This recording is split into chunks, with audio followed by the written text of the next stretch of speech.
I'd like to thank you for considering listening to A Change of Plans. This was the first book that I wrote and was actually inspired by a dream I had. It was about a couple who were shipwrecked on an island and had a treehouse there. From that point, I had to figure out how they got there, and that's how the cruise came about. So please enjoy. A Change of Plans, Safe Harbors Number 1, written by Donna K. Weaver, narrated by Vicki Pierce. Part 1. Chapter 1. The cruise ship I stared at represented the end of the worst 12 months of my life, and a shiver of anticipation ran through me. When the trip ended, I'd be ready to move on and put behind me the scars that cheating scumbag had given me a year ago. This last hurdle, and I'd be free. It'd taken almost a year of saving on my high school teacher's salary to pay for the vacation, but we were here. The clank of luggage and supplies being loaded intensified my excitement.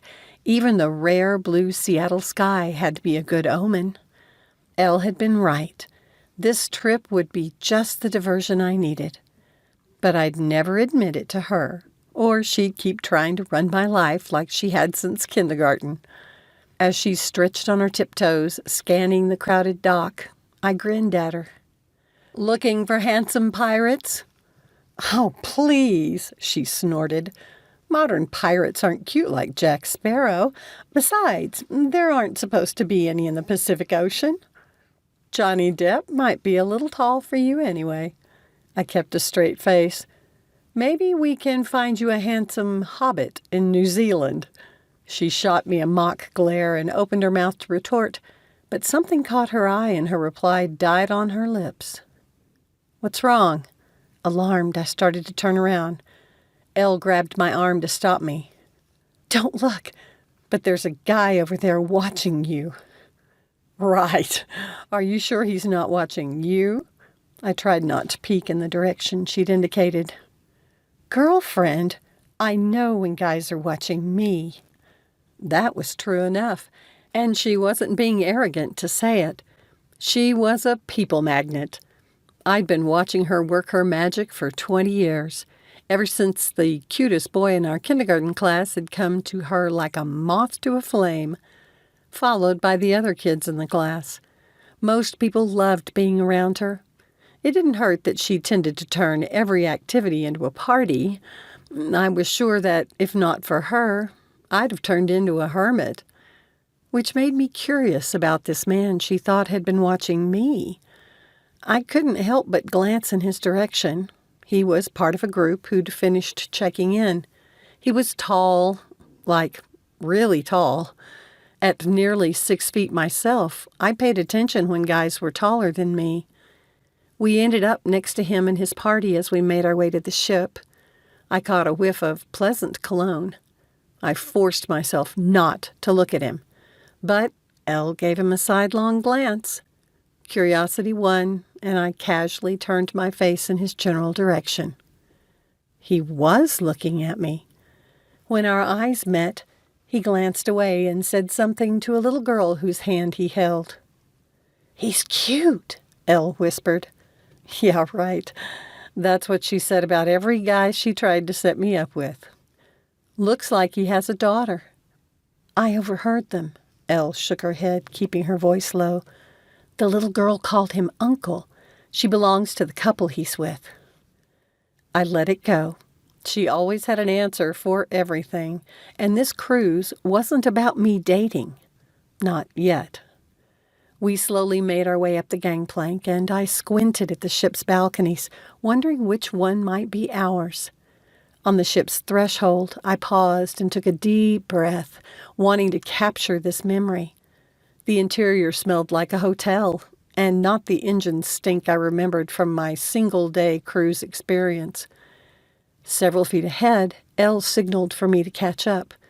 I hurried over, and we stepped inside one of the elevators.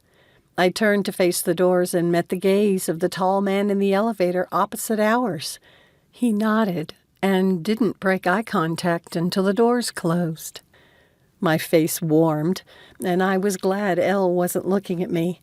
She'd be sure to make a big deal out of it. I remained silent as the elevator moved. I couldn't help but wonder about the guy. He looked a few years older than me. I stopped the train of thought. Elle would approve of me wondering about him. My curiosity already fit in with her nefarious plans to get me dating again. My plan for the cruise was to read a lot of books and get past the first anniversary of Jace's death.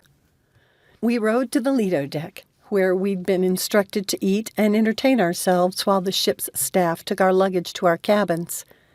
Elle went for the taco makings spread out on the buffet and reached for the tongs. "You're brave." I moved behind her. "We have 5 days at sea before Hawaii." I nodded toward the taco shell.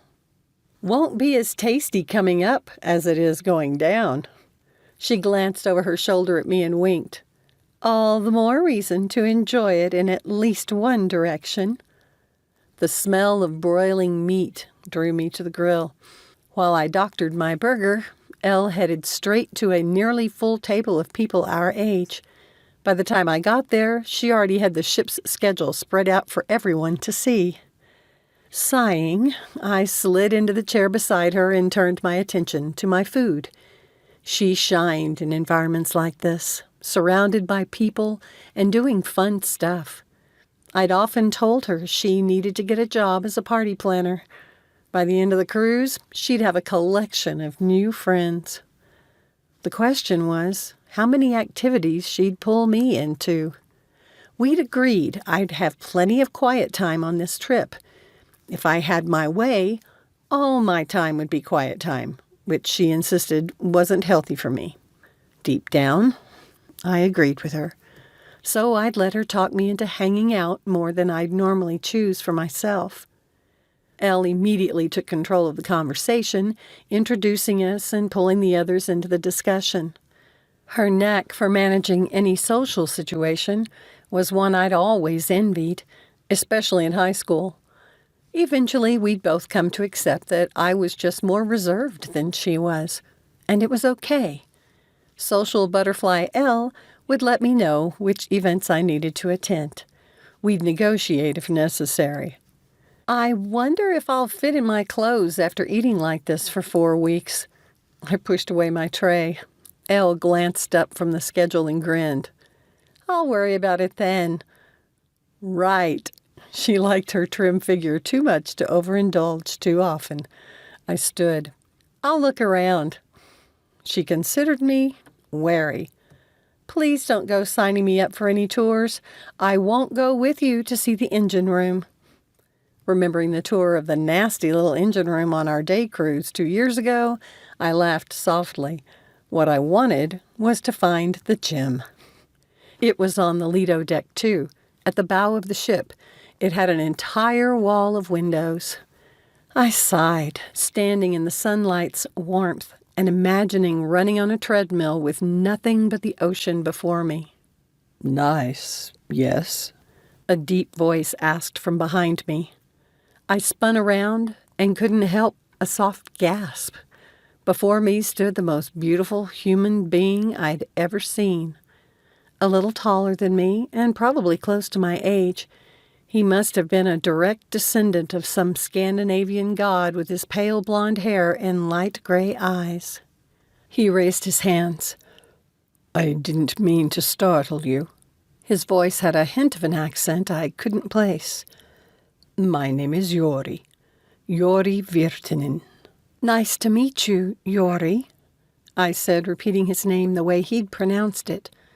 "I'm Lyn North." I shook the hand he extended. Like the other guy, Jori wore a nice cologne, subtle and masculine. "Where are you from?" "Seattle." I blinked. "Seattle? Your accent—" "Ah, yes. My parents and I immigrated from Finland about 9 years ago." Jori's smile made him even more beautiful. He glanced at the wall of windows and said, almost to himself, It will be interesting to do some sketching here. Are you an artist? He hesitated, his shoulders shifting a bit, as though uncomfortable. I hope to be, someday. Curious. In my experience, beautiful people had a tendency to be self-absorbed, not insecure. Are you going to sketch the scenery in New Zealand? Yori nodded. I do plan to do some drawing while I'm there. Wouldn't it be faster to fly? I prefer to sketch people. What better place than a cruise ship full of people? Remembering why I'd come to the gym, I asked, have you seen any of the staff around? Yori's eyes did a quick, assessing scan from my head to my feet, and my jaw tightened. Are you interested in some of the classes? He asked. I wanted to see if it's okay to use that open area by the door. I indicated the location, taking a step toward the exit. He arched a brow. Are you a dancer? No, I want it for karate practice. At that moment, a staff member entered the gym. I need to go talk with him and then meet my friend. It was nice meeting you. I raised my hand in farewell. Your boyfriend? Yori glanced at my left hand. No, I edged away. Just a friend. Are you going to the departure party? He asked before I managed to leave. Yes, for a little while. His pale eyes glittered. Then I'll look for you. He did a brief bow and left. With a frown, I watched him leave. That incredible specimen of male perfection could not have been coming on to me. I headed toward the crew member, thinking there was no way I'd tell Elle about the encounter. After getting permission to use the exercise area, I was about to leave the gym when the loudspeaker squeaked and a voice announced the cabins were ready. By the time I found ours, Elle had already put her things away and left a note on the table saying she'd gone out to explore, but would be back in a little while. After unpacking, I wasn't sure what to do. With nearly 1,500 passengers aboard, I didn't want to risk missing her. She'd have to return to the cabin to get her life jacket for the lifeboat drill, so I checked out our balcony. The little terrace was only somewhat private. While it had a partial barrier next to the wall, I could see straight down the side of the ship to the other balconies. This was both good and bad. Good because I'd get a broader view of the ocean. Bad because I had 2 swimsuits and only one was fit for display. I glanced at the larger balcony next to ours, straight into the face of the man from the dock. His eyes twinkled, lighting up with interest. He raised the glass he was holding, startling when his cell phone rang. As he moved to answer it, I heard Elle return and hurried back inside. Wow, what were the odds? The drill turned out to be a bit anticlimactic, the cruisers taking a long time to gather. The need to wait as more people pressed into our assigned lifeboat area itched at my nerves. I tried to think about something besides the close press of bodies, taking shallow breaths to keep from smelling the mixture of perfume, sunscreen, and liquor, plus a dash of cigarette smoke. Elle nudged me and tilted her head to my right. Our tall neighbor stood beside me, observing the surrounding people. He's in the cabin next to ours, I whispered to Elle. Convenient. Her eyes took on a contemplative gleam. I gave her a warning look. More people arrived, forcing us to squeeze in tighter, and my arm pressed against our tall neighbor's. He leaned toward me. Look at them. He pointed ahead. Startled at his uninvited comment, I shot him a quick glance and edged a little closer to Elle. When I saw he wasn't even looking at me, but at an elderly couple a few feet away, I felt silly. The tiny, white-haired woman wore dark glasses, a walking cane for the blind hanging from her hand, as an equally tiny, white-haired man guided her to a spot close to us. He played with her short, curly hair, his fingers twirling a strand around and around. The unconscious familiarity of the movement spoke of decades of doing it. Intrigued that this sweet love story had captured my neighbor's attention, I peeked at him from the corner of my eye. He had a pleasant enough face, though his nose was a little too prominent for him to be considered handsome. His dark, almost black hair had a stylish cut with nice body to it. I imagined it would be wavy when long. When he noticed my scrutiny, he smiled like we were sharing a secret and then turned back to the couple. The frail gentleman had shifted the old woman, so we formed a tight circle. With a quick glance my way, he nodded to the tall man beside me. "You take care of your lovely lady there, young man." Elle choked back a laugh, and our cabin neighbor coughed. My face went hot. "When times get tough, you should always talk about it." He gave us a conspiratorial wink. "The ladies need to talk it out, you know." As the blind woman laughed and swatted his arm, the crew members launched into the briefing, and a last-minute group crushed us tighter still. I clutched Elle's arm and closed my eyes. I didn't catch a thing the crew members said. When the people finally drifted apart, I took a deep breath of fresh air. The tall man reached out his hand to me. "I'm Braedon Randolph." "Lyn North." A tingle spread through my hand where his dry skin touched mine. I pulled Elle closer. "This is my friend and roommate, Elle Reinhardt. Elle, this is Braedon." Before Elle and Braedon could do more than exchange greetings, his phone rang. "It was nice to meet you." He stepped away to answer it. I stared at my palm, wondering at my response to his touch. First he'd made me blush, and now he gave me tingles. That wasn't good. A sharp horn blast signaled the ship's departure, and my stomach noted the first sensation of movement. My heart raced, and I nearly whooped, forgetting the distracting man. "Let's go to the bow." I tugged on Elle's sleeve. "I said I'd meet the others from lunch by the pool." She made a face. I hesitated, darting my gaze between her and the receding dock. "You go." Elle gave me a gentle push. "Just be sure to meet us for dinner at 7, okay?" I hugged her and made my way to the lower deck, which had a track which completely circled the ship. I found a place along the railing, relieved to be alone after a crush of bodies during the briefing. I let the ocean breeze blow my hair in a dizzying swirl around my face and shoulders, reveling in the sense of freedom that came with it. I don't know how long I stood there. My mind drifted to Elle and her plans for the trip. I knew how much she'd been wanting to set me up for a while, and wondered how seriously she'd take her self-designated role of matchmaker. Yes, this trip was both the beginning and end for me. I'd been waiting in limbo. In some ways, the pain still felt so fresh and raw that I knew I wasn't ready to move on.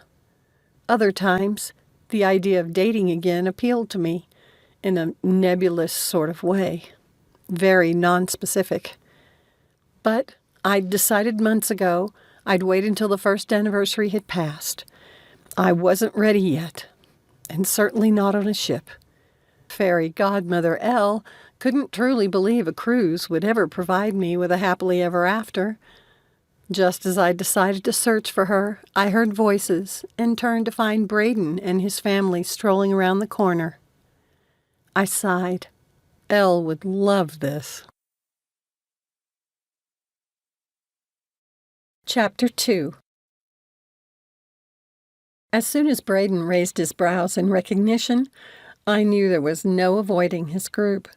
He had the little girl from earlier in his arms and accompanied a man and woman I assumed were her parents. "Hello again," I said when they'd reached me. Braedon smiled warmly in response and turned to the woman by his side. "Ash, this is my cabin neighbor, Lyn North. Lyn, this is my sister, Ashlyn Armstrong, and her husband, Darcy. This little princess is my niece, Kate." Darcy locked eyes with me as he took my hand and warned, "Don't say it." He ruined the effect by putting on a brooding expression. I burst out laughing. and Kate giggled. I reached to shake her hand, but she buried her face in Braedon's shoulder, suddenly shy. After the introductions, they turned to admire the shrinking shoreline, and I wondered how to make a strategic retreat. Kate raised her head from her uncle's shoulder and regarded me, her face solemn. "Those are seagulls."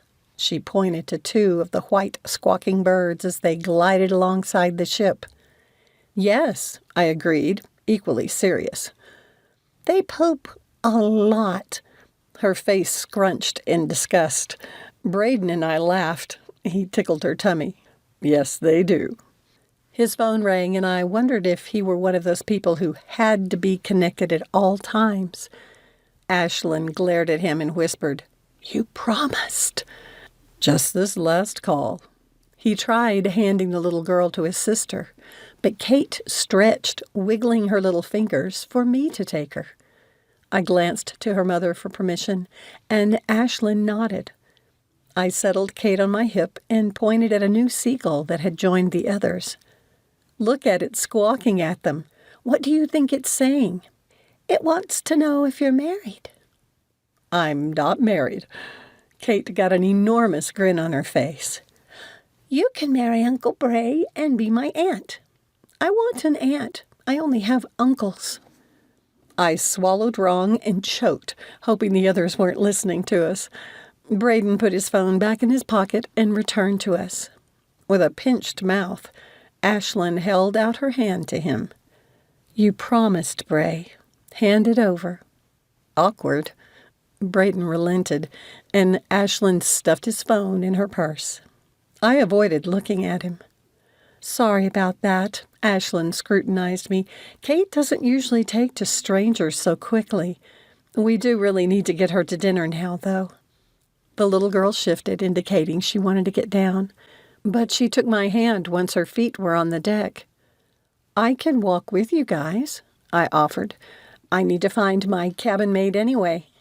Now the ship had moved out of the harbor. The impact of its motion on my balance became more pronounced. Kate giggled at my stumbling as I climbed the stairs.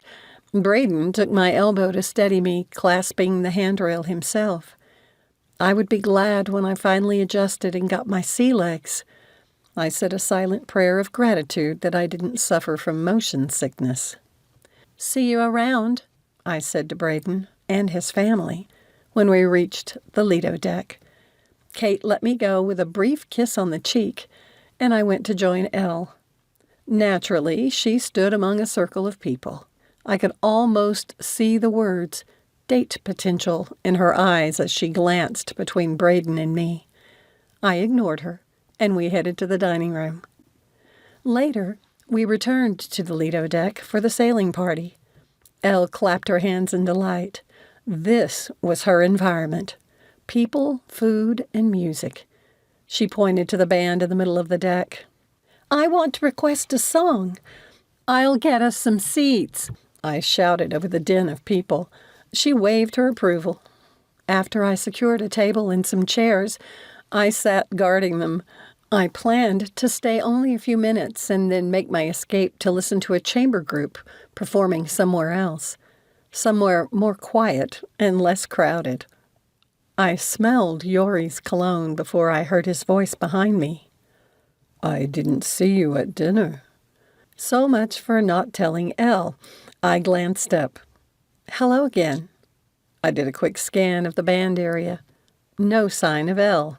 He sat beside me, pulling a sketchbook and pencil from under his arm. "Are you saving all these seats?" I craned my neck again in the band's direction. "Yes, Elle's just stepped away." "Your friend from earlier?" "Yes." Elle was nowhere in sight.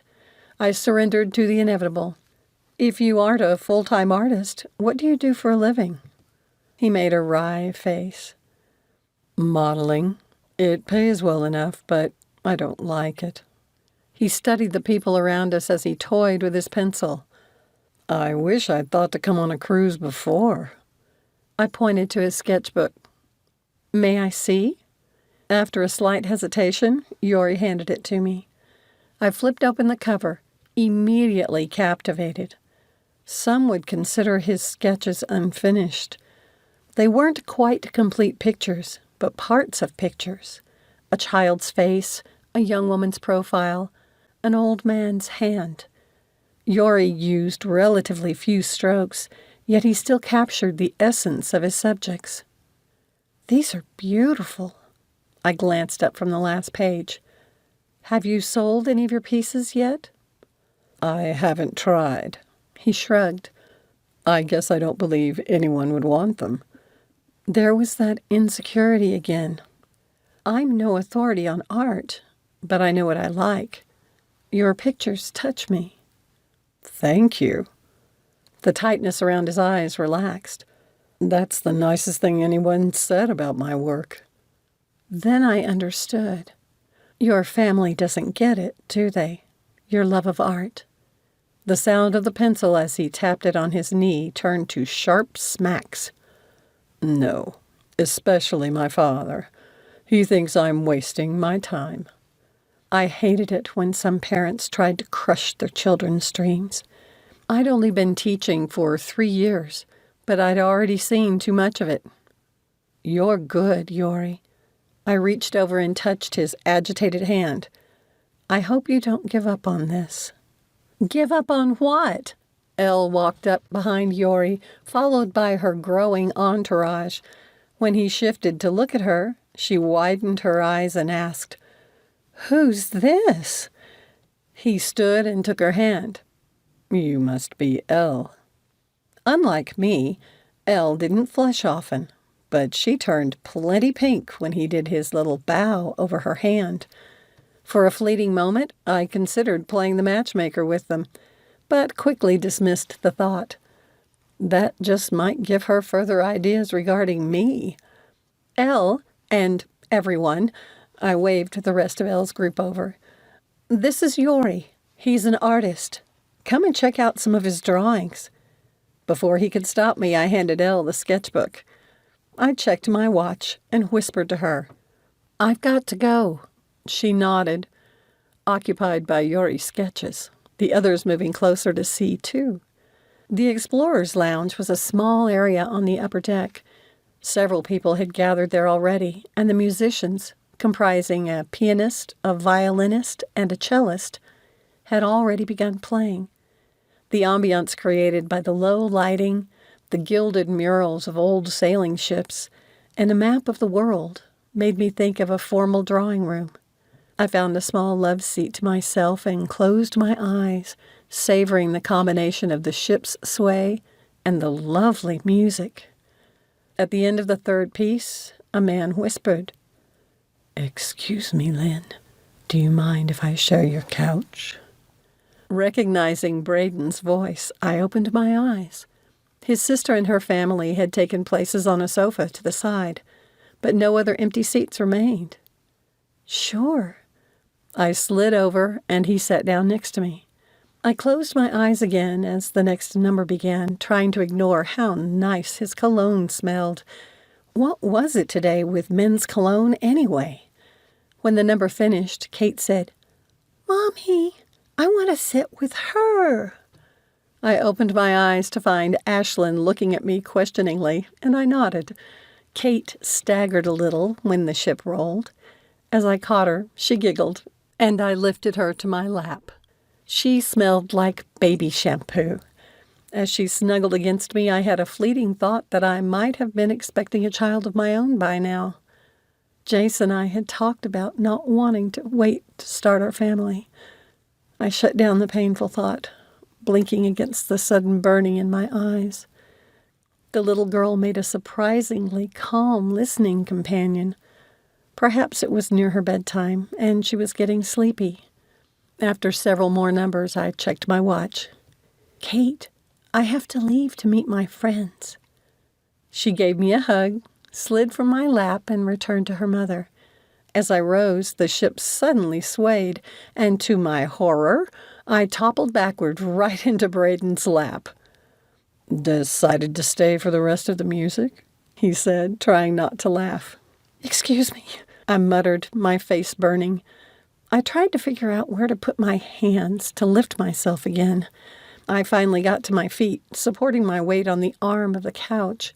I attempted to straighten, but another shift of the floor sent me askew again, and I landed back in Braedon's lap. By then, he was laughing outright, and everyone stared at us.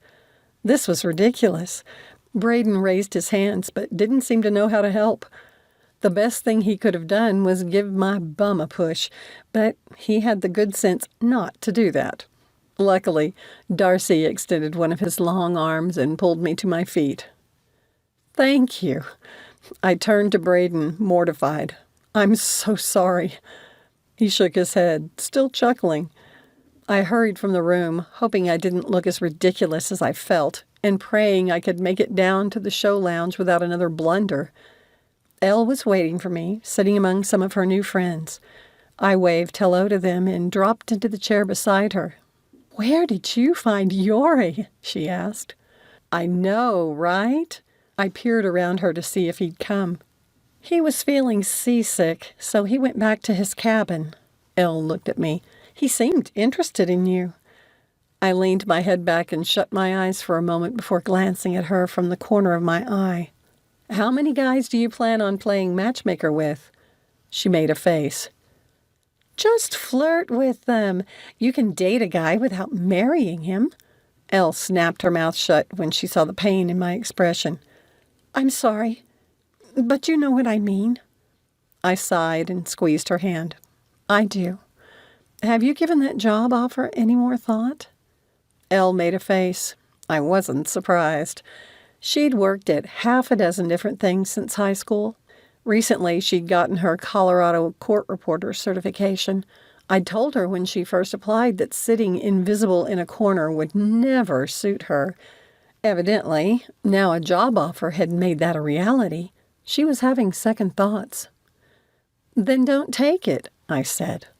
She leaned her head back. "I wish I could be my own boss, doing something I like." "Play to your strength. People." We'd been over this before, but fear of failure kept her from starting an Etsy business with some online friends. It was the same kind of problem she'd had with guys. At the end of the show, the members of Elle's group who hadn't gotten seasick wanted to go to the Crow's Nest, the ship's dance club. "You're coming, aren't you?" Elle asked. I shook my head, thinking of my mishap with Braedon. I'd prefer to wait until the deck is steadier before going dancing. Elle put on a martyred expression I knew well. "Based on the stormy weather forecast, you'll have to get used to it. I'll let you go today, but tomorrow you will come." "Okay," I agreed. "Night, everyone." Chapter 3. The ship's rocking had gentled so much by morning that I felt it was safe enough for a workout. Though I arrived at the gym early, 2 guys were already there on the treadmills. I went to the workout floor near the entrance and took off my hoodie and shoes. I sipped some lime-flavored water and took a couple of minutes to admire the view of the ocean. I couldn't help but notice the nice physique of the shirtless man jogging on the treadmill. He must know what he was doing when he lifted weights. It took time and knowledge to get such a defined build without the grotesque bodybuilder look. Then I realized it was Braedon, and choked on my water. Embarrassed, I turned away, trying not to draw attention to myself with my coughing. While I did my sensei-required 30 minutes of stretching, I focused my attention on the list of books I planned to read on the cruise, not on the treadmills. Once finished, I took a long drink and allowed myself one peek in his direction. He'd moved to the weights. I tried not to remember my humiliation at falling all over him last night. I began the kata, starting with yellow belt forms, and lost myself in the movements. When I completed the forms for the brown belt, I took a break. Braedon stood by a young guy and a pretty Hispanic girl I'd seen at dinner last night, apparently giving them instructions on how to use the weight machines. I scrutinized Braedon, curious about what kind of teacher he might be. He glanced up and met my gaze before I could look away. Busted. I spun away, stumbling a little over the first moves of the black belt kata, so I had to start over. I could almost feel Braedon's gaze on my back as I returned to the beginning position. I closed my eyes and slowly did the opening bow, forcing my thoughts into the next move. After a pause, I exploded to the right, performed a right strike and haku kick, stepped into a left stack, and followed with a right augmented block. By the time I moved forward to the next block, I'd found my zone again. After completing the 6 required forms one after the other, I was drenched in sweat. I grabbed my towel, wiping my face, water bottle in hand for a refill. I didn't see him until I turned around. Braedon leaned against the wall, watching me with his arms crossed in front of his chest. A towel hung loosely over his shoulder, his skin glistening with a faint sheen of perspiration. He straightened. "Karate?" "Yes." I moved toward the water cooler. Braedon followed. "Are you a black belt?" "First degree." I bent to fill my bottle. I should be ready to test for my next level by fall. The lanky guy Braedon had been helping joined us, the girl following closely behind. "You're Elle's friend Lyn, right?" He thrust a tanned hand forward. "I'm Jimmy Hewitt, and this is Maria Sandoval." His eyes lit up. "Was that kung fu stuff you were doing?" With that accent, he had to be from the South. Texas, maybe. There was something so likable about him that I couldn't help smiling. "It's karate." "I'd love to learn some moves sometime." Jimmy glanced from me to Braedon. Maria moved closer, taking Jimmy's arm. "Elle and a bunch of us are meeting for breakfast. You two coming?" "I'd like to, but I'm heading to the first class in that series about Hawaii. I won't have time." I threw my canvas bag over my shoulder and headed toward the elevator, followed by the others. "I'll pass too." Braedon reached his arm past me and pushed the elevator button. "I'm meeting my family for that same class." "Oh, okay," Jimmy nodded. "Hey, I was wondering." The elevator opened, and we stepped aside to let out the people, Braedon's hand on the frame to keep the door open. "Yes?" I asked, glancing at Jimmy. "Well, see, I play the guitar, and I'm looking for other people who play instruments." "Why?" Enough people had asked me to help with musical productions. I could see the signs. I hoped Elle hadn't told him I played the piano and the guitar. Jimmy's face glowed. "I'm trying to talk the cruise director into letting us have a passenger talent show." "I'll let you know if I find any." I was on vacation and had no intention of performing. Jimmy gave me a big grin. "Wicked, thanks." He and Maria headed toward the stairs. "Hang on a sec," Braedon said to me. He let the elevator door go and dashed toward the buffet by the pool area. He grabbed a few things and hurried back, handing me a muffin. "After that workout, you can't skip breakfast." "What?" I laughed and pushed the elevator button again. "Are you a doctor or something?" He nodded. "Surgeon." Well, that explained the cell phone obsession, but he looked too young to be a doctor. "General surgery, or did you specialize?" "I'm a thoracic surgeon." "Wow. How old are you?" I blurted and immediately covered my mouth in dismay. "Sorry.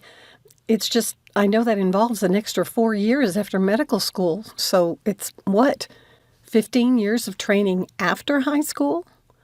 Braedon blinked. "I am younger than most in the field." The elevator door opened again, and we entered. I graduated early from high school with an associate degree, so I had a head start. "How old were you when you graduated?" He hesitated. 15. "You graduated from high school at 15 with an associate's degree?" I'm speechless.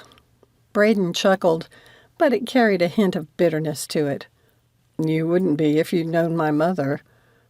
The doors opened to our floor, and we stepped into the narrow hallway. "Did your mother push you to graduate early?" He shrugged. No more than I pushed myself. Cocking my head, I lifted one eyebrow. What? He asked. Look, I'm a high school teacher, so I know a little about this. Even graduating at 18 with an associate degree is a big deal. Did you do anything but study? My mother was a very determined woman. She went after what she wanted, and in this case, what I wanted. Yes, I had a rigid schedule, but I did have a social life. The smile left his face. She wanted to keep me from growing up to be like my father. He's a rancher in Montana, and she knew how much I loved to be out on the range with him. So when I expressed an interest in medicine, she jumped on it with a vengeance and made sure I never had time to change my mind. He winced. I'm sorry, you don't need to know all this. Yet at that moment, I wanted to know the entire story. Did you ever change your mind, I mean? He shook his head. How did your dad feel about you becoming a doctor? Braedon snorted, but his expression softened. He can be hard on people, but he supported me in whatever I wanted, as long as it was my choice. Dad's not one to trust people who aren't family. After the divorce, my mother was no longer family. Being caught between them must have been tough. My heart swelled at the thought of my own parents. Your mother and father sound like they are from two very different worlds. It's amazing they ever got together. The cowboy and the debutante. Their story was the stuff of a chick flick, if there'd been a happy ending. He lifted his chin toward me. What about you? How did you get into martial arts? There had been a rash of rapes around campus, so I registered for karate.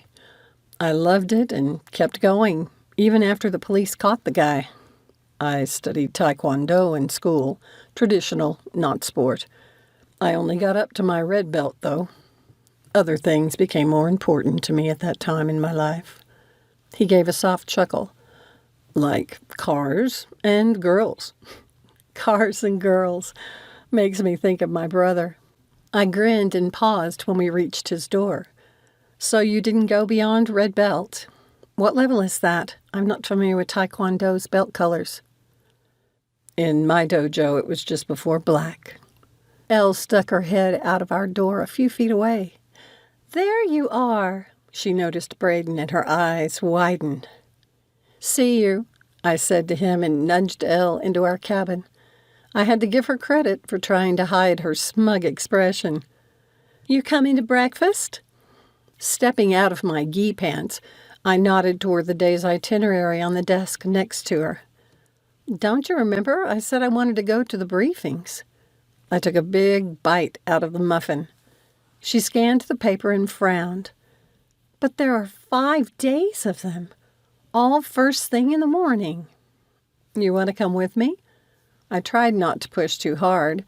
Elle hated sitting through lectures, and I figured she'd decline this time, too.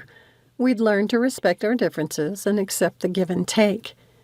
She surprised me by considering my offer, and my hopes rose. But she finally made a face. No, but you'll still come to the hula class after lunch, won't you? Of course. I love making a fool of myself in front of others. Grabbing my clothes, I headed to the bathroom. We'll have company. Jimmy's coming, Elle called as I shut the door. It bothered me how interesting I was finding Braedon. More interesting than any man since Jace. Jace. Even thinking his name left a bad taste in my mouth. I hadn't spoken his name aloud since finding out the truth. Mentally, I'd known it'd take me time to get over him, but the betrayal continued to confuse everything. I kept telling myself that once I got past the anniversary of his death, and all that had followed, I could move on. I'd survived the last 11 months by removing all evidence he'd ever been a part of my life. Setting progress markers to prove to myself I was moving on had helped. Things like eating at our favorite restaurant or accepting a social media friend request from someone we'd both known. I couldn't afford the distraction Braedon posed. It'd be best if I slipped out of my room ahead of him and attended the briefing alone. As quietly as possible, I opened my door and peeked out. No one else was in the long, narrow hallway. With care, I closed the door. Despite my efforts, it made a loud clicking sound. Wincing, I made sure it latched. Before I'd taken a step, Braedon's cabin door opened. He saw me and grinned. Good timing. Do you mind if I walk with you? No, I lied. Well, it was kind of a lie. Mostly I should mind if he walked with me. It didn't help that he smelled fresh from his shower and had put on that yummy cologne again. I gave a mental groan. No distraction there. What's involved in your belt test? He asked as we walked down the corridor. I have to do all my degree kata, I said, grateful for something else to think about. Sensei will have me choose one of my favorites from any color belt, and he'll choose one or two for me to do too. Braedon frowned. So you have to remember all the forms? Yeah. The test will include unpadded sparring, 3 against 1, plus a bunch of self-defense techniques. We'd reached the auditorium where a crowd of people gathered at the entrance, slowly making their way inside. In front of us, I noticed the elderly gentleman from the drill. Braedon's gaze flicked to me and the corner of his mouth twitched.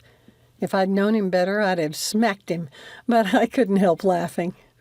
The old man looked back over his shoulder, his eyes sparkling in recognition. He nodded to us and turned back to another elderly man. What was it you said? That stuff doesn't happen out here, does it? The other man asked him. Not that I ever heard of. I wouldn't go on any of the excursions if I had. Who'd ever think pirates? Their voices faded as they entered the auditorium. Ashlyn and Darcy had already found seats at the front. She waved for Braedon to come over, and he glanced at me. It didn't sound like you were meeting anyone here. You're welcome to sit with us. The invitation hardly came as a surprise, but my pulse still sped up. I'd never been able to come up with excuses quickly enough to get out of things gracefully. I could be rude, and had to admit I had overreacted at first after Jace. Just ask all those guys who'd asked me out over the last year. But this was different. Braedon was just being nice. Sure. I followed as he led the way. When we sat next to the Armstrongs, I asked, "No Kate?" Ashlyn bent forward. "They have a lot of activities for the kids. I could hardly get her to eat her breakfast first." The sound of drums blasted through the speakers, and the lights slowly dimmed. A large Polynesian man in a flowered shirt came on stage and opened the day's lecture on the history of the Hawaiian Islands. "How do you practice self-defense on your own?" Braedon whispered. "I don't. I'll have to wait until after the trip." A few minutes later, Braedon leaned toward me. "Is it hard?" I turned to him. "Is what hard?" "Being a self-defense dummy." He tilted his head closer, his hair tickling my ear and making goosebumps break out along my arms. "I could be your guinea pig." How interesting that Braedon would offer to help, while Jace had hated my love for karate. He'd said he worried someone would hurt me. Yeah, right. He hadn't liked me being punched, but he'd had no compunction about breaking my heart. "But only if you want," Braedon said, when I didn't answer, his tone unsure. Collecting a cruise buddy wasn't what I'd planned, but I couldn't be rude. Braedon was a nice guy, and it'd been kind of him to make the offer. I was sure he didn't mean to be distracting. That'd be great. I do need practice. The brightness from the low lights made his eyes glimmer. "Just don't hurt me." I choked back a laugh, my mood lifting, and the woman behind me shushed us. We faced the speaker, our shoulders shaking. I left Braedon with his family at the end of the lecture and went back to the cabin in search of Elle. She hadn't returned from breakfast, and I had no idea where to look for her before lunch. Time to take advantage of the sunshine. I changed into my barely there bikini, which I only wore to tan when no guys were around, put on a robe, and went out onto the balcony. Leaning against the rail, I tasted the salty air. Seagulls glided the drafts of wind that swirled my hair. I'd come on the cruise for this, quiet solitude and the majesty of the ocean. From what I could see, none of the nearby balconies had occupants, so I slipped off my robe and lay down on the lounge chair. I read until my eyes grew tired from the glare. I set the book aside, the toasty warmth of the sun trying to lull me into a doze. I'd best go inside if I didn't want to burn. I'd just stood when the sound of Braedon's balcony door opening sent a shock through my body. Choking back a cry, I scrambled for my robe. "Nice bikini," he commented, his tone appreciative. My stomach churned as, cheeks burning, I flipped the robe the rest of the way around me and turned to face him. Last night I'd fallen all over him, and now this. Would I never stop embarrassing myself in front of this man? He stood with his back to me, his shoulders shaking with silent laughter. I didn't know if I should be glad he'd turned around or mad he was laughing at me. I went with the first option. "And they say chivalry is dead." Braedon turned, trying to look penitent and only succeeding a little, the humor still in his voice. "Sorry, but you should have seen your face." I laughed softly. It surprised me the number of times he'd made me do that. "So, where do gentlemen like you come from?" "New York. I grew up on my mother's estate in Long Island. The estate itself has around 100 acres of formal gardens." Braedon chuckled. "There's a walled garden where Ashlyn used to like to pretend she was Mary Lennox. She'd bribe me to be Colin." After biting back a smile at the picture, I considered the implications of growing up in a home like that. It was something far beyond anything I had ever experienced. "Does your mother still live there?" I shifted. My robe was getting hot. "No," he grimaced. "She died 6 months ago." I straightened.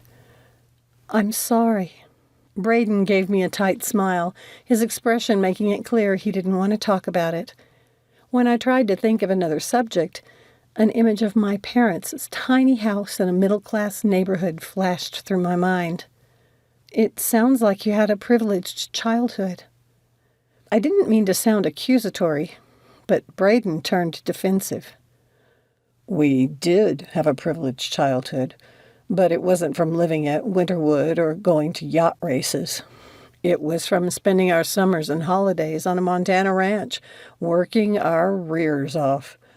I spent only about a quarter of my time with my dad, but it's his house that feels like home to me." We stared at each other for a moment, and I had the strong impression he'd not spoken of this with many others. I felt honored he would share something so personal with me. My balcony door opened, and I jumped. Elle slipped outside, but stopped when she saw Braedon. "Sorry I talked your ear off, Lyn."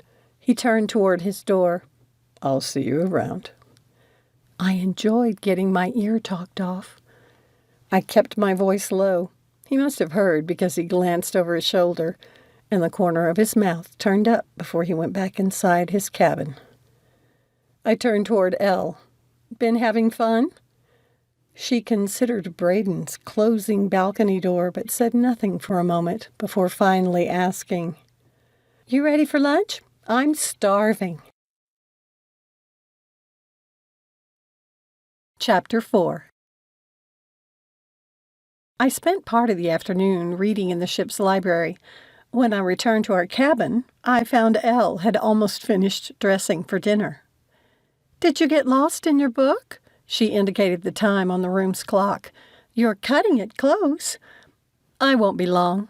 I slipped out of my shoes. When I'd undressed, I chose one of the 4 formal dresses I'd purchased for the cruise. Since Elle wanted to go up to the crow's nest, I chose the simplest one, a black knee-length chiffon piece. Then I twisted my hair into a loose, curly updo, leaving a few strands hanging around my face and down my neck. After slipping on my heels, I stood beside Elle in front of the mirror to check the overall effect. She was more striking than beautiful. While her eyes were a little too wide for her small nose, their bright blue color offset her dark blonde hair. It amused us when we were growing up that people often mistook my fair-haired brother as hers. I was dark where Elle was light, tall where she was not. Elle's soft feminine shape contrasted with my more angular athletic form. "You'll do," we said together and giggled. The crow's nest sat at the top floor of the ship with a panoramic vista of the ocean. Elle's little social group had grown, and Jimmy helped me push a few of the small tables together. "That should give us a good view of the dance floor." Jimmy patted the table before turning to me. "Guess what? You've found someone who plays an instrument?" He snorted. "I've already found 3, a drummer and 2 guitarists. One's good at bass, too. Now I just need a keyboardist." His eyes glowed. "My news is I'm wearing down the cruise director. Hang on."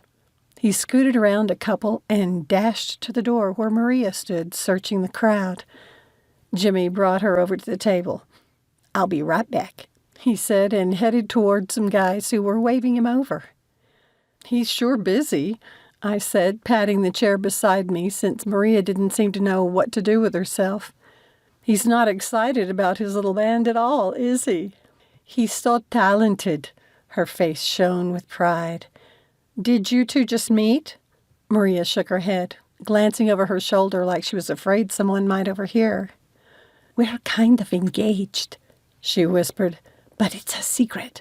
He's not sure his mother will approve of me." Grimacing, I wondered if it were because she was Hispanic. Not that I could ask. With him in the family ranch business, it'll be hard to keep secret. "I know, right? His mom's determined to set him up with a family friend. Jimmy's going to break it to her when we get back from the cruise. Oh, excuse me." Maria jumped up from her chair and hurried over to where Jimmy was signaling her. They made a cute couple.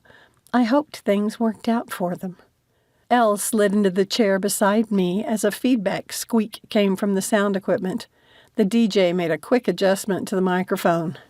"Welcome, cruisers!" The crowd roared their approval. The DJ introduced himself and then officially opened the floor. Darcy led Ashlyn out to dance. She winked at Braedon as her husband took her into his arms. As the music of Santana's Smooth started, they flowed into the cha-cha like their bodies were being guided by one brain. The crowd got into the rhythm, and I grinned. I loved to dance, and I hadn't had a decent partner since college. I wondered if Braedon could dance that well, too. Not that it was smart of me to think about dancing with him. He satisfied my curiosity about halfway through the song. Braedon jumped up and cut in on Darcy, Ashlyn laughing as he swept her away. Nope, Braedon didn't dance like Ashlyn. Or wouldn't. His sister tried to do the cha-cha with him. He was doing something else. His steps reminded me of the out-of-sync movements from guys at my high school graduation. Then I realized he was pretending to be a robot. Braedon was trying to suppress a smirk. Ashlyn rolled her eyes and hit his arm. She finally let him lead her in a bizarre two-step, which didn't match the music at all. When the song ended, Braedon took his sister back to her table and approached mine with a hand extended. "May I have this dance?" Because of my earlier ruminations, I hesitated a moment. Elle gave me her best, "You'd better say yes or you're so dead" look. I took his hand, prepared for the tingle this time. Dang, but he smelled good. The second song, In the Mood, had begun by the time we reached the floor. Braedon placed his right hand high on my back and, taking my other hand, went into the two-step again. At least this time he moved with the music. "Where are you from?" After talking about his medical training earlier, I'd expected questions about college. Maybe someday I could look back on my own memories of that time without thinking of liars and cheaters. Colorado Springs. I've lived there all my life. Excuse me. Jimmy tapped my shoulder. I'm cutting in. He stole me away and pulled me into an awkward embrace. As soon as he swung me into what could only be a Texas two-step, I missed Braedon. Jimmy was followed by a host of guys in what became a session of speed date dancing.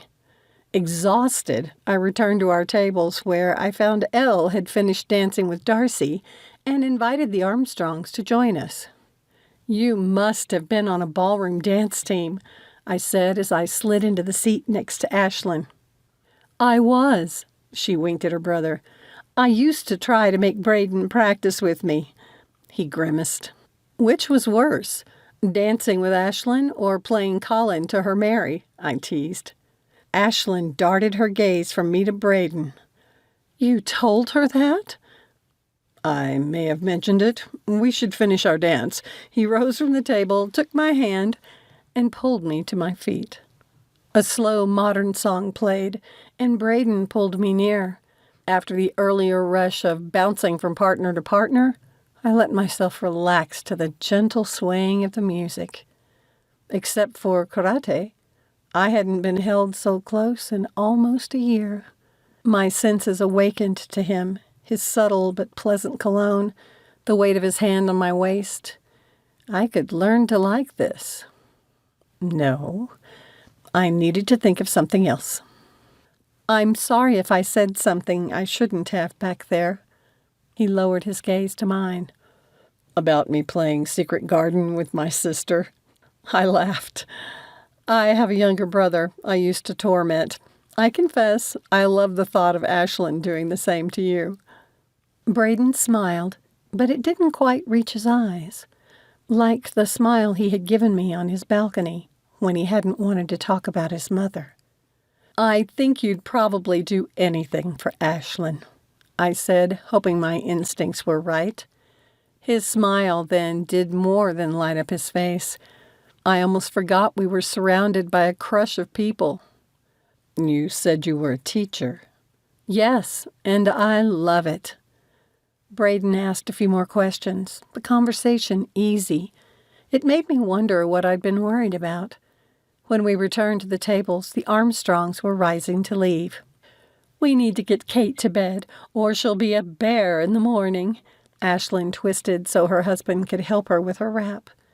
Then Darcy glanced at Braedon. He nodded. I'll come with you. Braedon finished the last of his drink.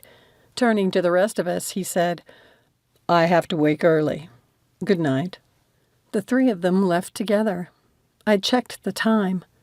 I should probably go too. Elle tapped the seat beside her. I don't think so. But I have to get up early too. She tilted her head and pinned me with one of her looks. It always struck me how so much strength of will could be housed in such a little person. I'd learned long ago to choose my social battles. This wasn't important. Fine, I'll stay a little longer. Chapter 5. When I arrived the next morning, Braedon had already begun his workout on the treadmill. The romantic dream I'd had of him the night before had unsettled me. We'd only shared a pleasant dance, for pity's sake. Before I'd left the cabin, knowing I'd see him here, I'd reviewed my reasons to stay aloof. As soon as I saw him, I had to go over them again. With a sigh of impatience at myself, I went through my stretches. By the time I took my break, Braedon had moved to the weights, giving Jimmy and Maria tips. They joined me when I had completed my forms. I took a few minutes to teach Jimmy and Maria some kicks and punches before sending them off to practice before the gym got too full. When I turned to Braedon, I hoped I looked collected and businesslike. You ready for this? Of course. I pulled a pair of mats from the corner. We need to use these because in my escapes, I'm required to take you down. Okay, he said slowly. What kind of escapes? Holds, mostly. Let's start out with you behind me. I turned my back to him. Pin me. Braedon did so, his skin warm and unexpectedly soft. He held my arms in place, but with little strength. I shook my head. You need to bring your arms around me and pin my arms to my sides. He did as instructed, but I could tell he still wasn't using his full strength. It looked like I'd have to get his attention. Before he could react, I pulled one of his fingers free and bent it into a joint lock, careful not to apply too much pressure, just enough so he released my arms. Still in control of his finger, I twisted around to force him to drop to his knees. He tapped out to let me know he'd had enough. I let him go. As he rose, I said, Braedon, you need to hold me like you mean it. A funny expression crossed his face. Curse my traitorous hot cheeks. I sighed. I mean, hold me tight like you're a bad guy trying to keep me from getting away. He pinched his lips. Stepping behind me, he wrapped his arms around me and pinned my arms to my side. His skin didn't feel so soft now. I simulated a stomp on his right instep and swiveled my hips to the side for a right ridge hand strike, sometimes called a karate chop, toward his crotch. In a flash, he released me, leaping out of the way. Having arrived in time to see Braedon's leap, Yori grinned. You grab her from behind and let her take a shot at you, Braedon growled. I held up my hands in surrender. I won't really hit you. It's an escape move. I leaned down to pick up the mat. It's okay. I'll just work on my self-defense stuff when I get back home. No, I'm good. He stepped onto the mat so I couldn't lift it. Just tell me if there's anything else I should know about first. I let go of the mat. Are you sure? He lowered his voice, a mock grim expression on his face. I have to save face now. We've got an audience. I did a quick scan of the gym. He was right. We'd become the center of attention. All right. I could play along. Save face, huh? I gave him a come-on gesture. This time when he moved fast and held my arms tight, my back pressed against his chest, his right hand clasping his left wrist in front of me. I quickly considered my options. Since he'd be expecting a foot stomp and the groin strike, I went for his fingers again. As soon as I tried to pull on one, he tightened his grip, turning his fingers in. I made a fist and ground my knuckles into the bones on the top of his hand. Braedon hissed, but kept his arms rigid around me, bringing them down to keep me from bending my elbows. I threw my head back fast and connected with his lower face. Oops. I cringed, hoping I hadn't made him cut his lip, but I still followed up with a foot stomp and the hip twist.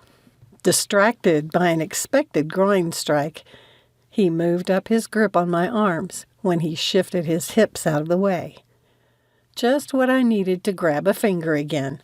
The little one is the weakest and therefore the easiest to get loose. I bent it back, locked the joint, and gave it a slight twist. He released me, and I spun, swinging my right leg behind his and sweeping his legs out from under him. I caught him as he went down, breaking his fall. Twisting around, I put my right knee on his chest and threw a throat strike, stopping an inch away. Dead. Grinning, I straightened. Everyone broke into applause. I jumped to my feet, reaching down to give Braedon a hand up.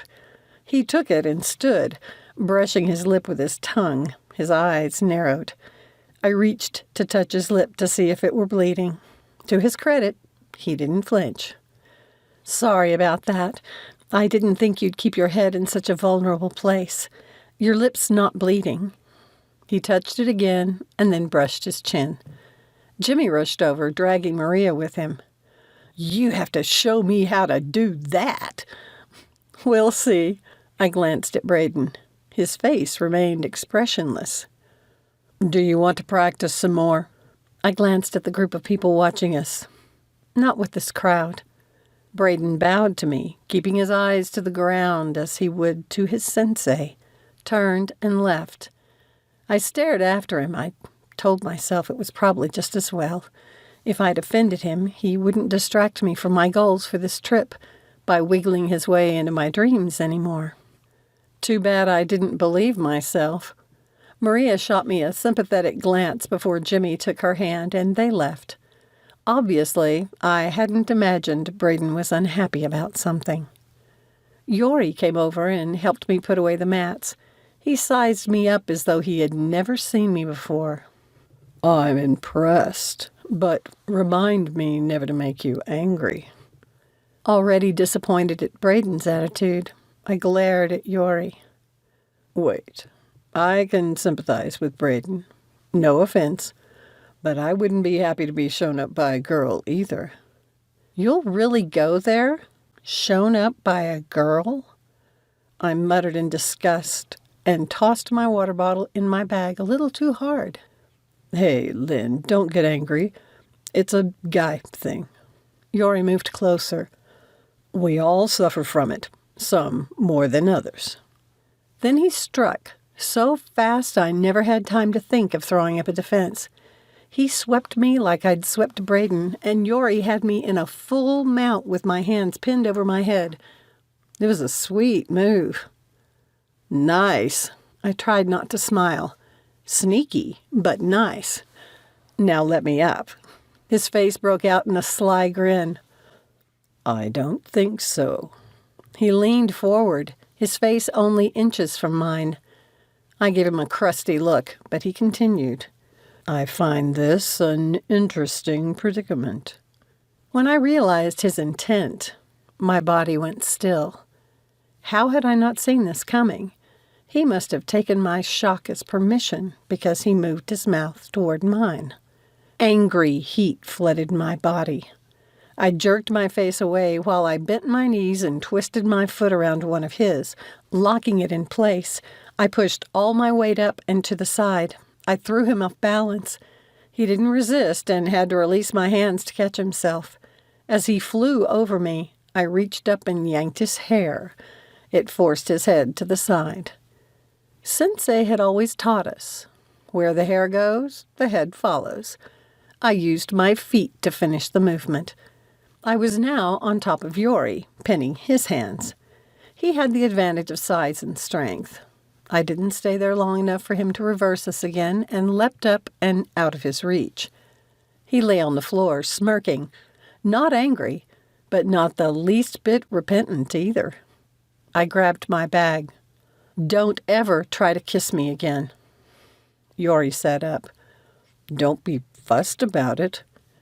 I stared daggers at him and snarled through my teeth. Never again. Realizing I wasn't feigning my anger, he jumped to his feet. I stepped out of his reach. I'm sorry about the kiss. I promise I won't try it again. He held out both hands in supplication. Friends still? I glowered at him for a moment, but decided he was sincere. I wouldn't let him off that easy, though. I turned my back on him and left the gym without a word. He didn't follow. I muttered under my breath as I waited for the elevator. It wasn't like Yori hadn't given me any clues. He'd gone out of his way to check me out when we'd first met, and he'd even mentioned looking for me at dinner that first night. It was my bad for not having made it clear I wasn't interested in him like that. But I'd been too busy thinking about Braedon. Braedon. His attitude had surprised me. Even as I again assured myself it'd be better if he were mad at me, I wondered if he'd be willing to practice with me again. Elle had gone to breakfast without me, but left a note reminding me of our hula class and telling me where to meet for lunch. After showering, I called room service and had some breakfast brought to my cabin. When my food arrived, I took it out to the balcony to eat. The gloomy sky matched my mood. I stood glumly at the rail for a while, staring at the dark gray water. At the noise of Braedon's balcony door opening, I almost made a quick retreat back inside. I found I needed to make things right with him. I turned slowly toward the sound. Braedon stood in the doorway and watched me. He'd showered, and his hair glistened with moisture. After a moment's hesitation, he strode to the rail separating our balconies. I hoped you might be out here. I joined him at the railing. I owe you an apology. I assumed you knew what you were getting yourself into when you offered to be my self-defense dummy. I promise I'd never really hurt you. It's been a long time since I studied Taekwondo, and I've forgotten more than I realized. Braedon touched his lip with his tongue and chuckled. It's me who owes you an apology. I was abrupt when I left. I opened my mouth to reply, but he caught my eye, and I stopped. However, I've swallowed my pride about how fast you put me on the floor, and I'm willing to risk being put there again. Really? I hated how relieved I sounded. I wouldn't miss it now, but you'll need to give me a training session before we have another go. I'm not much into public humiliation. I squeezed my hands together, surprised at the moisture on my palms.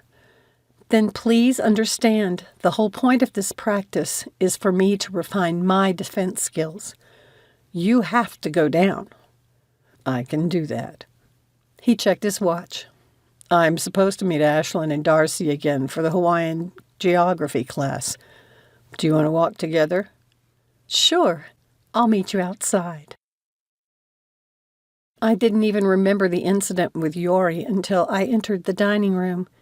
He slipped in a few minutes late. I was glad the closest chair was at the other end of the table. While I might not have been clear enough before, I would be now. During the meal, he kept trying to get my attention. I ignored him. Wait, Lyn, Yori called later as I hurried Elle out of the restaurant. He had to know I was serious. I'm not talking to you, Yori. I moved on. Elle glanced back at him. What's this about? I swept her this morning and now she's mad at me. Yori caught up, but I kept Elle between us. She frowned, knowing it shouldn't have bothered me. You're mad at him because of that? I continued to walk, staring straight ahead. I'm not talking about this. No, Yori corrected. She's mad because I tried to kiss her. Elle's teasing expression disappeared. Her eyes widened. She shifted uncomfortably in her position between us. Yori took Elle's arm and traded places with her, so I stopped and faced him, folding my arms across my chest. Lyn. He brushed back a wisp of pale blonde hair, all contriteness. I said I was sorry for offending you, and I meant it. He did his little bow. With Elle as your witness, you'll never do it again? Never again. He blinked as though something occurred to him. Unless you ask me to. I spun away, but he grabbed my arm. When I moved to pin his hand to my elbow in the beginning of a joint lock, he jerked it out of my reach. Okay, never. At Elle's encouraging glance, I gave in. Apology accepted. With a grin, he bowed and left us. Elle nudged my shoulder with hers. See? That wasn't so hard.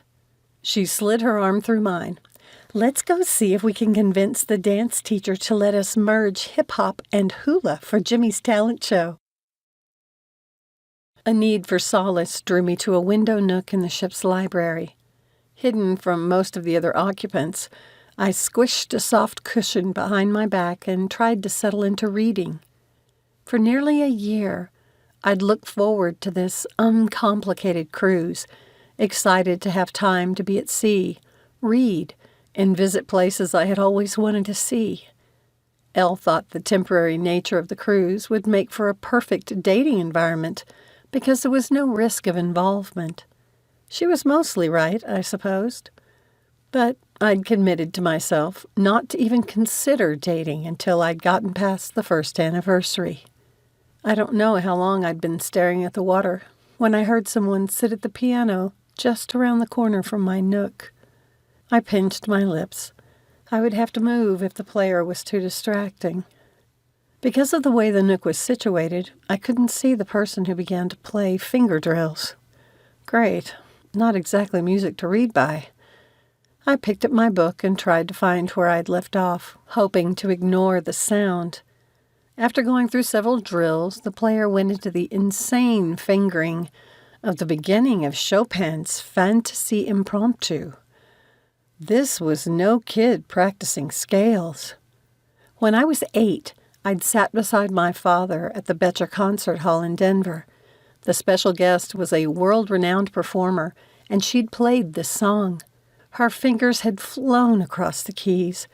I'd made up my mind that I'd learn to play it well. I sighed and closed my eyes, leaning against the window, the cool glass against my cheek. My hands automatically picked out the notes as I accompanied the unknown player on my imaginary piano. When the number ended, I considered clapping, but the pianist went right into one of my favorite New Age pieces. I thought of how Braedon's long, graceful fingers had clasped my waist. He'd have great hands for playing the piano. A little shiver sent goosebumps along my arms and up my neck.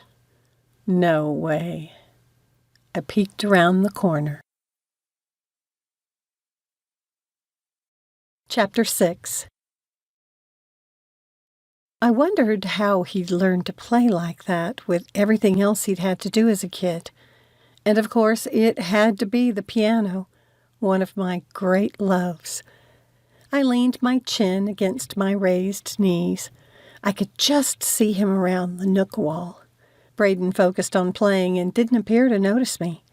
I played several instruments, though only the piano and guitar, well. I found pleasure in the piano, and when I'd had a bad day, I'd play to relieve my stress. As I watched him, I thought perhaps Braedon did too.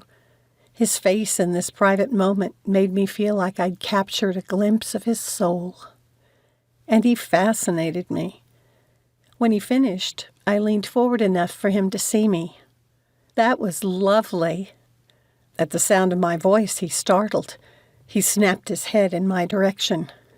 You need a small orchestra to bring out the full depth of that piece. Nice interpretation, though.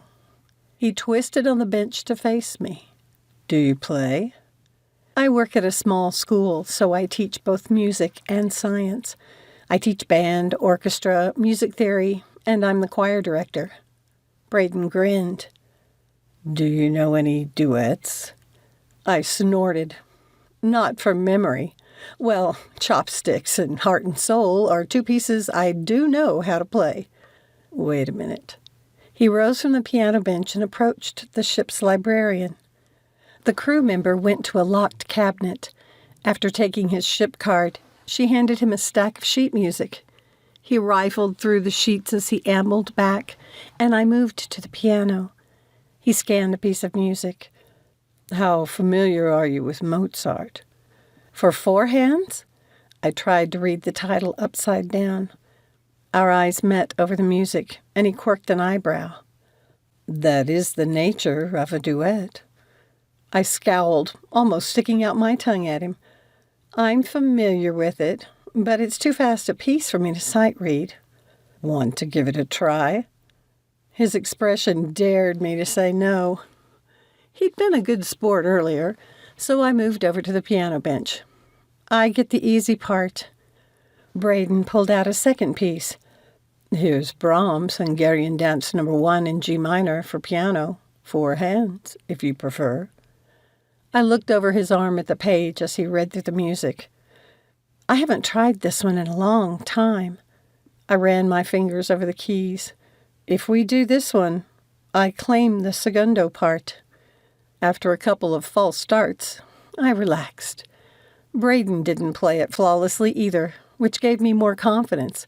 When we'd finished, we tried the Mozart piece, but I gave up. I need to practice this one by myself. I'm not up to it. He took the stack of music and went through it again. Look. He turned the piece so I could see it. A ragtime duet of Cantina Band from Star Wars. We have to give this one a try. He set it on the holder. I was more than familiar with this piece because 2 of my students had performed it this year, and I'd learned it while helping them. Most of it was only 3 hands, but it was quirky and fun. We were both laughing by the end. When we rose, it surprised me to find Elle and her group standing behind us. Braedon slipped away to return the music. Jimmy rushed forward. "Why didn't you tell me you could play the piano? I still need a keyboardist." "You should ask Braedon. He's much better than I am." Braedon heard this as he rejoined the group. He and Jimmy argued about it while we made our way to the cafeteria-style restaurant. We collected our food before heading to the sky deck. After eating, I took a few minutes to review with Braedon some of the self-defense techniques for the next morning. His graceful hands were a combination of strength and gentleness. I had seen how strong he was that morning, and I now could also imagine those hands doing delicate surgery. 2 of the guys from dinner, Wes and Ryan, observed us and came over, followed by Jimmy and Maria. "You know karate?" Wes flipped his dreadlocks over his shoulder. "We're brown belts." "What style?" "Kosoku." I raised my eyebrows. "Hard and fast, huh?" "Hard?" Maria looked first at me and then at the 2 guys. "Like they hit hard?" We laughed. "Not like you mean it. A hard style means it has linear motions. A soft style is more circular." I said to the 2 guys, "Mine's a hard style, too. Braedon and I have been practicing self-defense techniques in the gym in the morning. You guys ought to come." Maria shook her head, rubbing Jimmy's arm a little anxiously. "Not me. I don't mind kickboxing for cardio, but I don't want anyone to hit me." "You don't have to come," Jimmy interrupted, kissing her cheek. "But I'd like Lyn to teach me more than simple kicks and punches." With his request came sudden inspiration. I scanned the area for Yori, who was chatting with a couple of girls in a corner. I wondered which one would be his partner that night. "You should talk to Yori about teaching you some self-defense techniques." At the sound of his name, Yori turned toward us and strode over. "I think Yori knows Hapkido," I said to Jimmy. Yori nodded as he reached us. "I just volunteered you to teach Jimmy. Wouldn't you say you owe that to me?" Yori sent me a shrewd look over the head of his soon-to-be student, and Jimmy looked confused. "What is that? What did you call it? Hop-key something?" Yori slugged Jimmy's shoulder. "It's a Korean martial art." "That also uses joint locks for self-defense," I added. "Yori can bring you up to date." "Hapkido is much better than anything from Japan." Turning, Yori sent me a sideways glance, the twinkle in his eyes, taking the barb out of his words. He led Jimmy and Maria, who wore a martyred expression, toward an open area. I gave a soft laugh. Maria must really be in love to go along. It was kind of sweet. Leaving the others, I made my way to one of only 2 remaining lounge chairs and lay down. The 2 guys would make interesting additions to my self-defense sessions. "Mind if I join you?" Braedon asked, sitting in the empty chair beside mine. My heart jumped, and I reminded myself we were just friends. "Sure." He leaned back, studying the star-studded sky. "I'm guessing you teach your students about astronomy. Can you tell me about the constellations?" Now this I could handle. I ran my hand up and down the arm of my chair, the smooth plastic cool under my touch. Clearing my throat, I began in my lecture voice. "I'm sure you've heard of the North Star." I pointed to one of the bright stars. "As we haven't traveled too far south yet, we can still see it. It's been used for navigation for centuries because it's the North Star. We can only see it while we're in the northern hemisphere. Once we cross the equator, we won't be able to see it anymore." Braedon glanced at me. "I didn't know that." "Really?" I lifted my head. "You didn't take astronomy as an undergrad?" "No." He faced the sky again.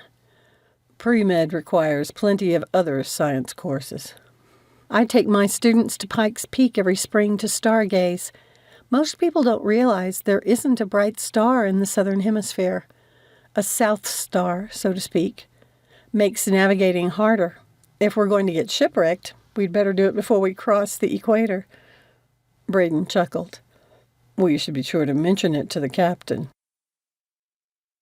Later, when I came out of the bathroom in my pajamas, Elle sat on her bed waiting for me. So, she played with the bedspread. 2 guys are showing interest in you, and you've only told one of them off? That's good. I raised my hand to stop her. It's not like that. Braedon's only a friend. Still, this is progress for you. She concentrated on plucking at the bedspread before continuing. It's time to trust again. I grunted. Oh, please. In this fake place? I grabbed my pillow and fluffed it up. I didn't want to have this conversation. As I crawled into bed, Elle watched me with sad eyes. I turned away from her. It was easy for her to believe. No one had deceived her. Memory brought the scent of blooming lilacs blowing in my window on a warm summer breeze. I doubted I'd ever like the smell again. It took me back to that night almost a year ago when Jace's father had called. Dan's voice cracked as he said my name. Despite the warm night, my blood turned to ice. What is it, Dan? His sobs through the phone made my stomach knot. I sat and tried again, clenching the phone to stop the shaking of my hands. Dan, what happened? Is Jace all right? He's gone, the older man croaked. Gone? Dead. My entire world spun, and I grasped the table edge for support as a wave of dizziness smashed into me. My body reacted while my brain played dumb, tears flooding my eyes. His car went into the canyon and rolled. Dan whispered, the weight of his loss heavy in his voice. Why? The blood pounded in my head. They don't know yet. Jace had planned to go out with some guy friends. Was anyone hurt? Dan paused. The girl's still unconscious, but they think she should recover. My fingers holding the phone shook. Girl? What girl? Someone must have made a mistake. Hope rushed through me. Maybe it wasn't Jace after all. There could have been a mistake. No, Lyn. The tone in his voice was final. I slumped against the back of my chair, rubbing at the pain in my temple. Jace was gone. At the sound of Dan's sobbing, I pulled myself together. What can I do to help? I have to call family. Can you call his friends? Yes, I'll do that, I whispered.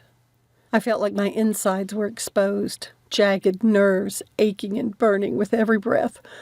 The horrible evening had continued as I phoned my family and Elle. She rushed to my apartment and helped with the calls, staying with me through the night. The girl who'd been with Jace haunted my dreams, and I roused after a few hours of troubled sleep. I had to see her to understand why she'd been with him. Elle went with me to the hospital. That was when the real nightmare began. The young woman had regained consciousness during the night. I'd always remember the hospital smells, cleaning chemicals, cotton bedding, iodine, even the fragrance of the front desk nurse's too sweet perfume. The girl, her head bandaged and one arm in a cast, looked up when Elle and I entered her room. Elle got right to the point. We're so sorry about Jace. How did you know him? The girl's eyes glistened, her bottom lip quivering. Are you some of his friends? Didn't he tell you about me? Elle shook her head. He was my boyfriend. As I stood there, playing with the engagement ring on my left hand, the memory of the time Jace had put it there after a day on the ski slopes flashed before me. I think he was going to propose last night. The girl burst into tears, turning her head away from us. I went numb, the lack of sensation hitting me so fast it was as if someone had severed my heart from my body, like I was dead. Elle, her face pale and bleak, took me by the elbow to guide me from the room. I resisted, watching the girl's grief a moment longer. As I'd watched the sobbing form, Elle pulling on my sleeve, I debated correcting the girl. But somewhere, as though from behind a thick wall, compassion for her had stopped me. I hadn't been able to do to her what she'd unknowingly done to me. As I'd finally let Elle guide me from the room, I'd slipped the ring from my finger and let it drop to the floor. Trust. Elle wanted me to trust. Here, on a ship's tiny, phony world with its fake relationships. In a couple of days, it'd be a year since I'd discovered everything I'd believed in was a lie. Long after Elle had fallen asleep, I lay awake. Last year, the betrayal on top of Jace's death had devastated me. But I survived. I didn't think I was bitter. I was simply a realist with a more practical view of people now. The best thing for me was to keep it that way. That second day at sea established a pattern for the rest of the trip before the ship's 4 Hawaiian Island stops. Wes and Ryan joined us for the morning workouts, while Yori shared some of his Hapkido techniques and took Jimmy under his wing for special instruction. Maria came for support, but just watched. I hoped he realized how caring she was being. On the 4th day, I passed up a hula class to take advantage of the tour of the engine and control rooms. Running a little late, I dashed out of the elevator on the deck where the tour group was scheduled to meet and bumped right into Yori. Careful there.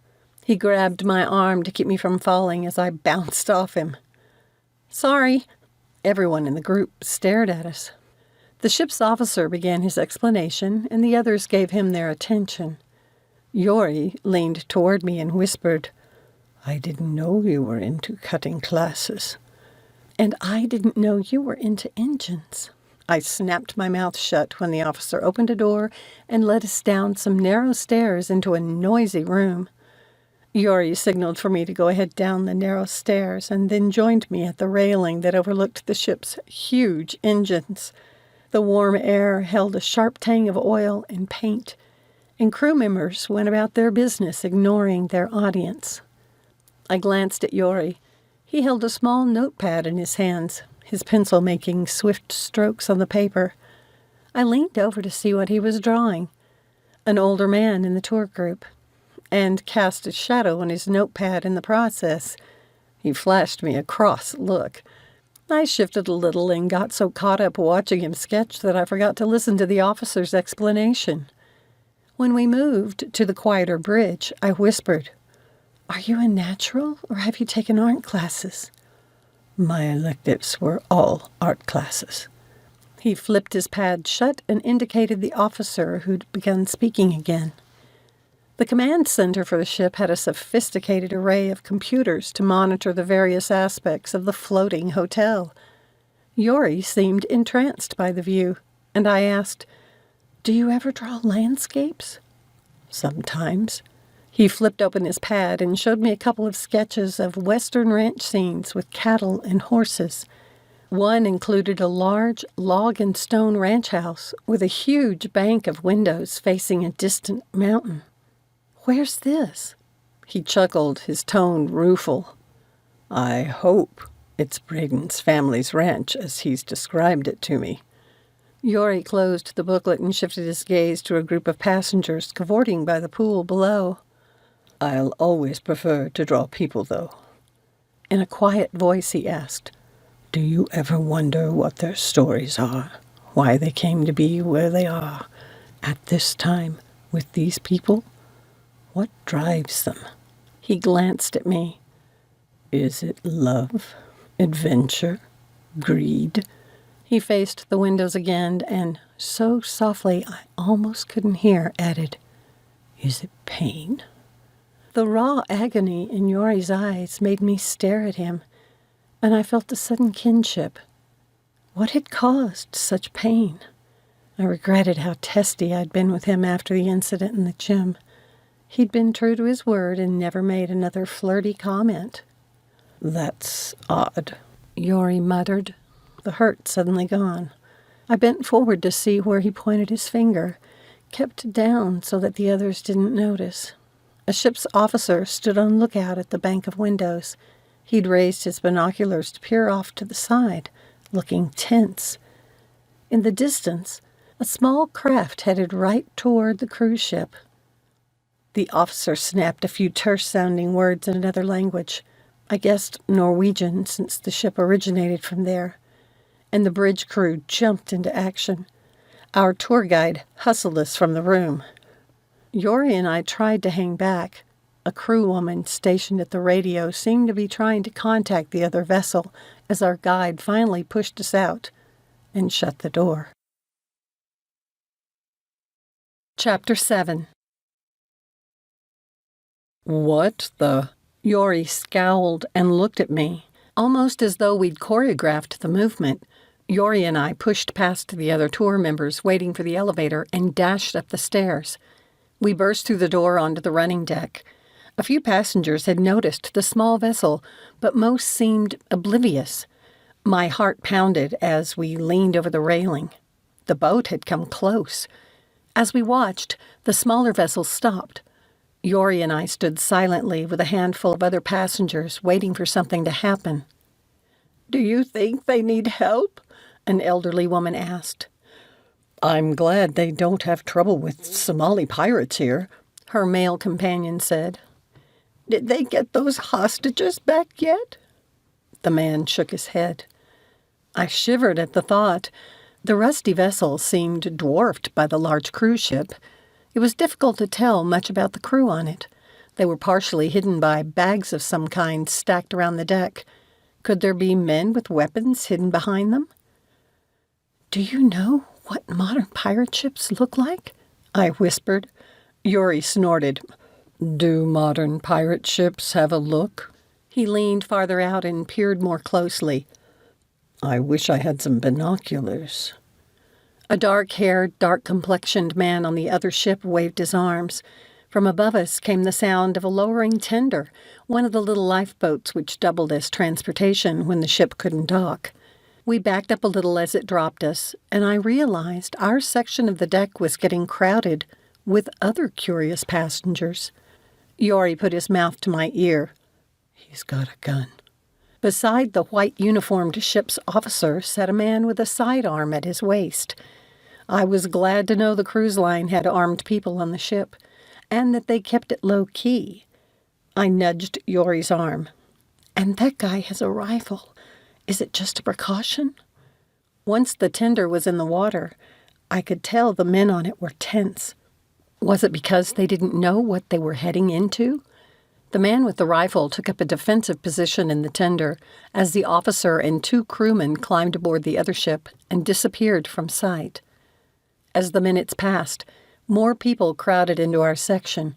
Yori, standing directly behind me, finally took up a rigid stance to keep from being pushed into me. Sorry, I'm not getting fresh. I was about to suggest we find somewhere less crowded when the passengers started murmuring. Our crewmen appeared on the other ship's deck again and climbed back into the tender. Once it was clear, the ratty old ship sailed away, its crew waving at us. A woman's voice from farther down said, I know who that is. That's the ship's doctor. She pointed toward one of the men on the tender. After that, the other passengers broke up rather quickly. Yori moved to my side to watch the tender rise to its dock. The man with the rifle had pushed it out of sight, and they all nodded to us as they went up. I don't get it. Why all the drama if they just needed the doctor? An old man with tattoos on his arms was passing and paused. They were using arm signals because their radio was down. Makes sense. Yori turned to me. Where are you headed now? Library. Mind if I come with you? Of course not. I shook my finger at him. As long as I'm not one of your subjects. Yori exhaled. Why do you make my life so difficult? I nudged him with my shoulder. Someone has to. He opened the door into the ship's interior and its filtered air, and we walked in silence to the library entrance. Yori paused. I followed his gaze to the piano, where Braedon sat playing. I just remembered I promised to help Jimmy with something. Yori bowed to me. I'll see you later. What was he playing at? I stared at Braedon's back. I had an easy out. All I had to do was walk away. I almost did. Just as I made the decision to leave, Braedon glanced over his shoulder. Our eyes met. His slow smile grew, and he beckoned me to join him. I could have left, just turned around and walked away. I even told myself to follow Yori. That wasn't the direction my feet took me. I sat with Elle on the sky deck after dinner, and we watched where the guys in her little social group had gathered. It amazed me how quickly they'd bonded, and I wondered if some of the friendships would last beyond the cruise. Braedon said something, and Yori laughed. Odd that two such different men had hit it off so well. But I could say the same thing about Elle and me. So maybe it wasn't so strange after all. She sighed and leaned her head back on her lounge chair. Do you think there's something wrong with me? I peered at her in the too bright ship lights. Because you get bored with every guy you date after a couple of months? Yes, Elle said with a groan. Look at Jimmy over there with Maria. She pointed to the couple who sat on the edge of the group, completely absorbed in each other. I want someone to be crazy about me like that. I would have teased her, but she sounded genuinely sad. You just haven't met the right guy yet. Wouldn't you think after all the people I've met that I'd have connected with someone? We both know you don't want just anyone. This was a side of Elle I hadn't seen in a long time, not since I'd gotten engaged to Jace. Why was she feeling insecure now? In the distance, Braedon laughed, and I glanced in his direction. You going to be okay tomorrow? Elle asked. Sure. Why? She hesitated, and with a jolt I understood. How could I have forgotten, even for a moment? Tomorrow was the anniversary. My attention shifted back to the guys, just as Braedon glanced in my direction. He held my gaze, and warmth spread from my stomach to my chest and then my face. I broke eye contact, squeezing my tingling fingers into fists. Elle put her hand on my arm. I've got some ideas on things to do to help distract you. Oh, I had someone to distract me. But I couldn't go there. Not yet, not here. That night, I dreamed of Jace for the first time in months, and it set my mood for the next day, making me edgy. Elle did her best to keep me occupied with activities and conversation. How ironic that her efforts kept me from thinking about Braedon, too. She must have been exhausted as everyone gathered around the piano by my nook after Jimmy's jam session. The group had spread around the area, a few on the sofas, some at the game tables, and others on the carpet. It was the second formal night. We'd need to leave soon to get dressed, but no one seemed inclined to move. The Armstrongs had joined us, and Kate sat at the piano picking out Heart and Soul. Finally, Ashlyn rose with a sigh. I suppose I should take Kate and get her fed. Kate turned toward me with a huge grin. We're having a pajama party with lots of goodies. Elle rose and waved to me as she left with some others from her group. With their departure, more people drifted away. Come on. We should go too. Braedon stood and reached to pull me up. Even expecting the tingle, I jumped a little, and his eyes danced. He kept my hand in his as we made our way around the people still sitting on the floor. My stomach twisted. He knew we were just friends, didn't he? Once back in my cabin, I spent extra time in the shower. I considered faking a headache and skipping dinner and the night's festivities. But Elle wouldn't want to leave me alone, thinking I was stewing over Jace. I chose a floor-length sheath dress in a luscious dark gray for dinner. Elle entered while I was working on my hair, which I decided to wear down tonight. She nodded in approval and did a little straightening for me. "He's outside waiting for you," she said, her voice soft. I spun, my breath catching. "Braedon? What's he wearing?" "A tux." She grinned and slipped on her dress sandals. For nearly a year, I'd turned down every guy who'd asked me out, and I hadn't always been very civil. Braedon had made the assumption I'd spend the evening with him, kind of like a date. How had I let it happen?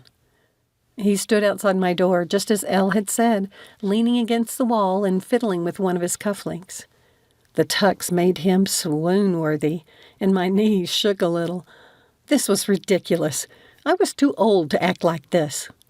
Braedon straightened when I stepped out of the cabin door and offered me his arm. "You look beautiful." "Thank you." With my trembling hand on his arm, I had a hard time denying we were on a date, even though I'd promised myself I'd not go on one yet.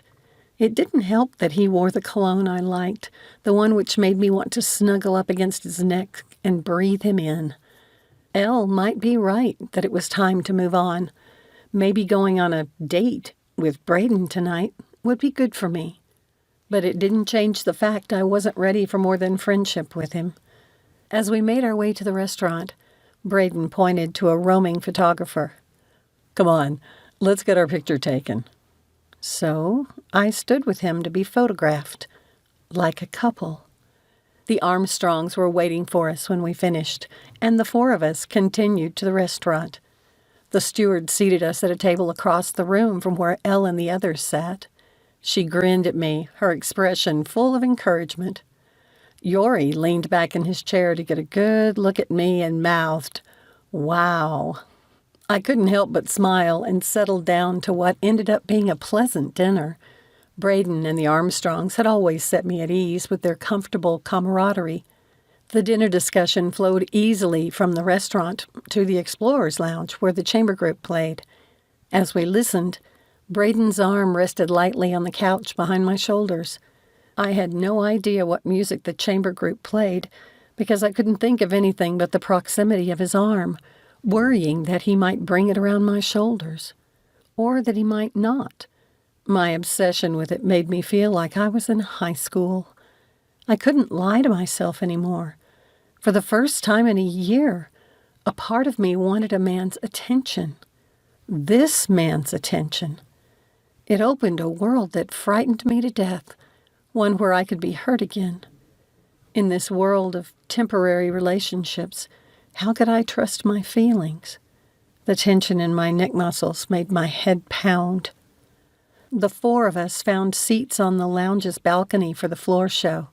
Instead of resting his arm on the back of my chair, Braedon laced his fingers with mine, his thumb brushing the top of my hand. It sent a little jolt of electricity at my arm and gave me goosebumps. My palm was wet against his soft, dry skin. He had to be sensing my agitation. After the floor show, Braedon and I followed Ashlyn and Darcy. We ended on the sky deck rather than the crow's nest where we usually went. Darcy surveyed the area. "We should play a game of miniature golf." "Right," I gestured at our formal clothing. "In this?" "Sure." Braedon removed his jacket. "It'll give me an excuse for playing terribly." Darcy took off his coat and Ashlyn went to select a club. All right, then. I followed her. The game would be a good distraction. No more nerve-wracking arms close to my shoulders or hand-holding that sucked my wits from me. I gave all my attention to the game. Not that it improved my playing. Both Braedon and I scored badly, which gave us something to commiserate about. Ashlyn stepped into place to take her last shot of the game. It went in, and she squealed. "I win!" Darcy hugged her, and they kissed. Ashlyn sighed before turning to me. "We need to get Kate." Darcy had grabbed his jacket. He put it over Ashlyn's shoulders and said, "Good night, you two." Braedon stepped beside me. and we stood in silence as they disappeared down the stairs. The music from one of the ship's bands drifted to us on the soft breeze, the moonlight and gentle rocking of the ship enchanting. For the first time since the horrible day in the hospital room, the last of the paralytic numbness melted away.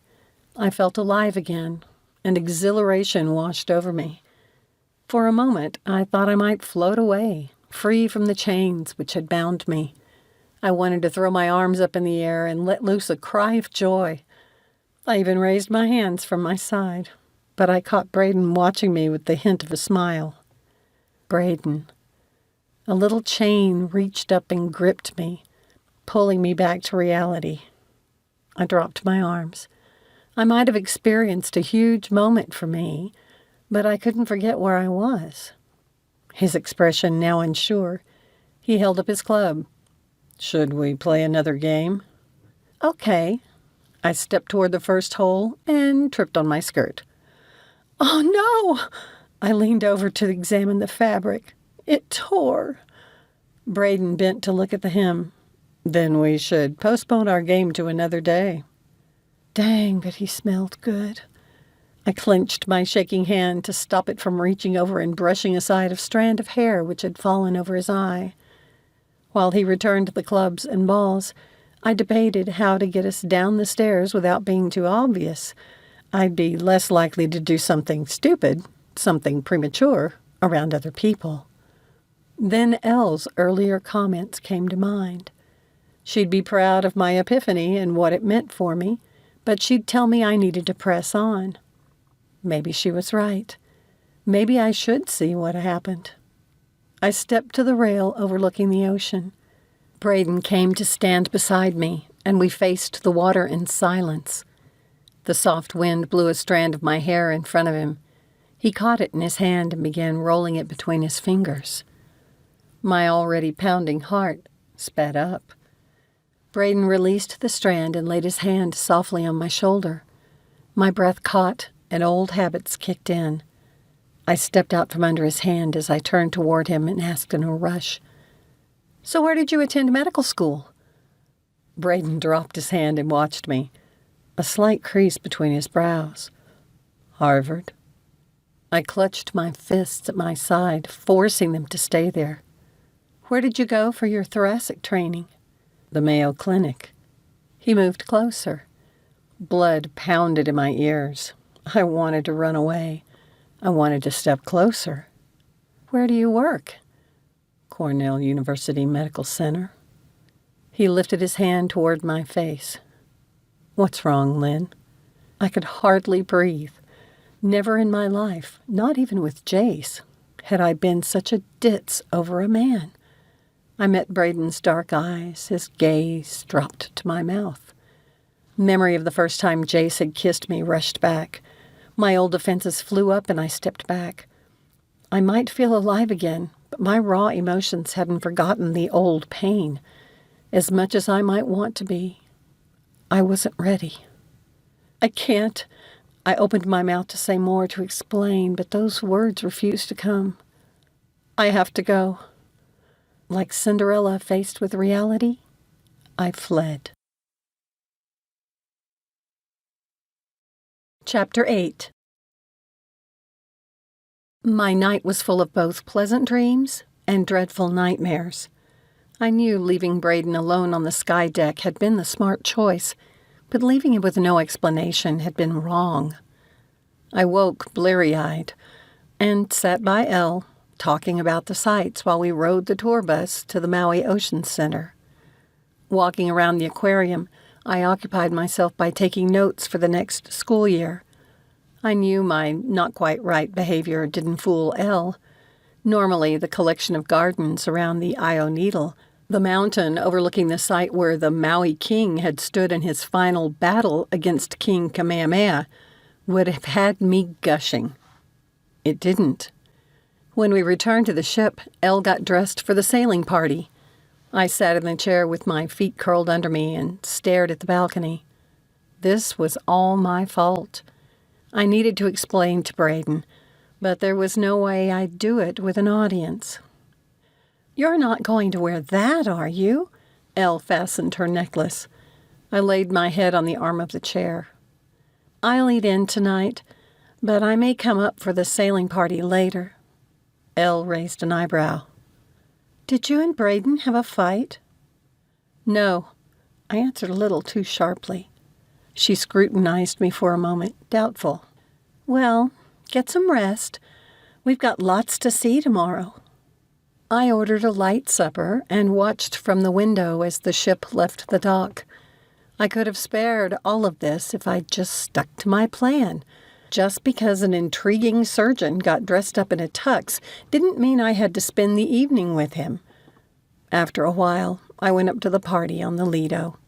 The place was so crowded it took me a few minutes to find Elle's group off in a corner. Everyone was laughing and eating, except Braedon. He sat with a drink that he played with, smiling every once in a while at a comment. How could I get his attention without alerting the others? He glanced my way and straightened in his chair. Our gazes met, sending a thrill through me. His pull was so strong, I even took a step toward him. No. I forced myself to stop. It was too soon to try to explain. I spun around and went back to the cabin. The weather on Kauai the next day was clear and warm, and Elle and I spent most of the day riding in a sightseeing bus. The long ride to Waimea, the Grand Canyon of the Pacific, gave me something else to ponder, and I jotted down more notes. No insight on how to broach the topic with Braedon had come to me by the time we returned to the ship. Maybe I could write him a note and leave it with his steward. What could I say without giving Braedon all the gory details which I did not want to rehash, to explain why I'd treated him so horribly? He'd done nothing to deserve it. Did he think I'd let him on? That thought alone tied my stomach in knots. Elle didn't question me again, but I could tell she wasn't happy when I came up with more excuses for not going with her to dinner. With 2/3 of the cruise left, I knew I'd have to face him. Good grief.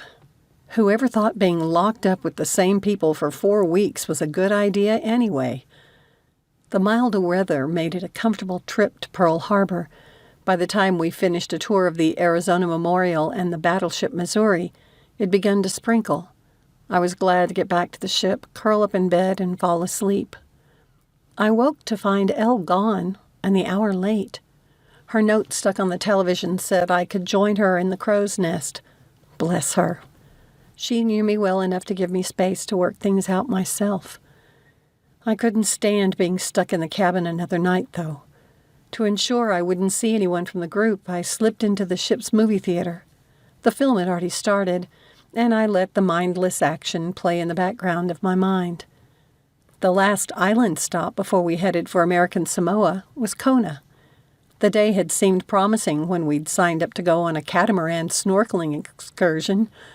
The powerful squall that lasted perhaps an hour made a mess of everything. The only excursion I'd be able to muster any real enthusiasm for, and they canceled it. The storm fit my mood as Elle and I ate breakfast in our soggy clothing at an open-air restaurant near the beach. From our vantage point, we could see that even the ship's tenders were stuck until the ocean calmed. We spent the rest of the morning at a local flea market. On that last Hawaii night, I went to the movies again. Yori surprised me by slipping into the seat beside me just as the lights dimmed. Neither of us spoke. When the room brightened at the end, we sat mutely in our seats until the room had emptied of passengers and the crew members entered to clean up. Yori stood. Take a walk with me, please. He put his hand on my shoulder. I'll keep an eye out for him and make sure you don't have to see him, okay? My eyes misted at his kindness. I nodded, and Yori led the way. The wind whipped my hair, a sign of another storm kicking up. He found us a sheltered niche, and we sat down on a bench, side by side. He shifted a little so he could look at me. Elle told me you had a bad experience last year. I'm sorry about teasing you. I gritted my teeth. I hated people talking about me behind my back. You know, Yori continued, when I didn't respond. in spite of my reputation, I do believe that love, a lifelong love, is possible. I stared at him in disbelief. I'd overheard enough conversations, if they were true, that he'd rarely slept alone since the cruise had begun, and always with a different girl. When I couldn't think of anything polite to say, I faced forward and stared at the clouds. I've seen it. My grandparents had it. He straightened and leaned against the bulkhead behind us. I didn't know where he was going with this, so I said nothing.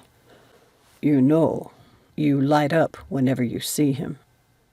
I tilted my head toward him. What are you talking about? He watched me from the corner of his eye.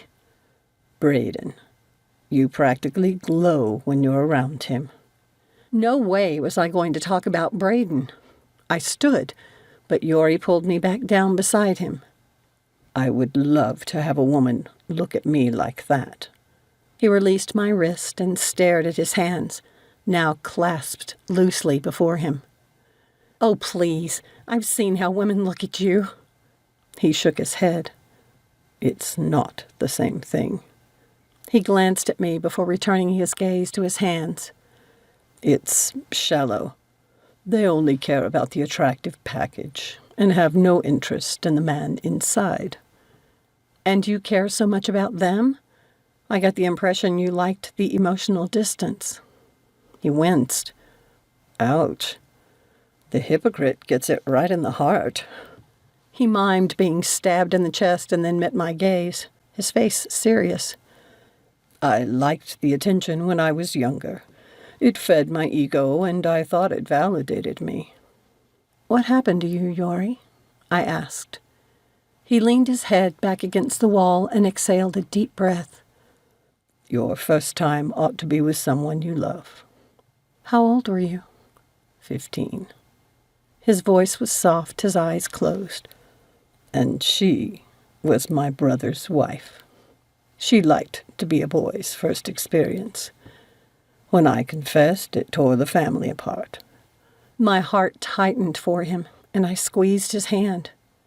You were a kid, and she was a sick woman. You can't let that experience define you.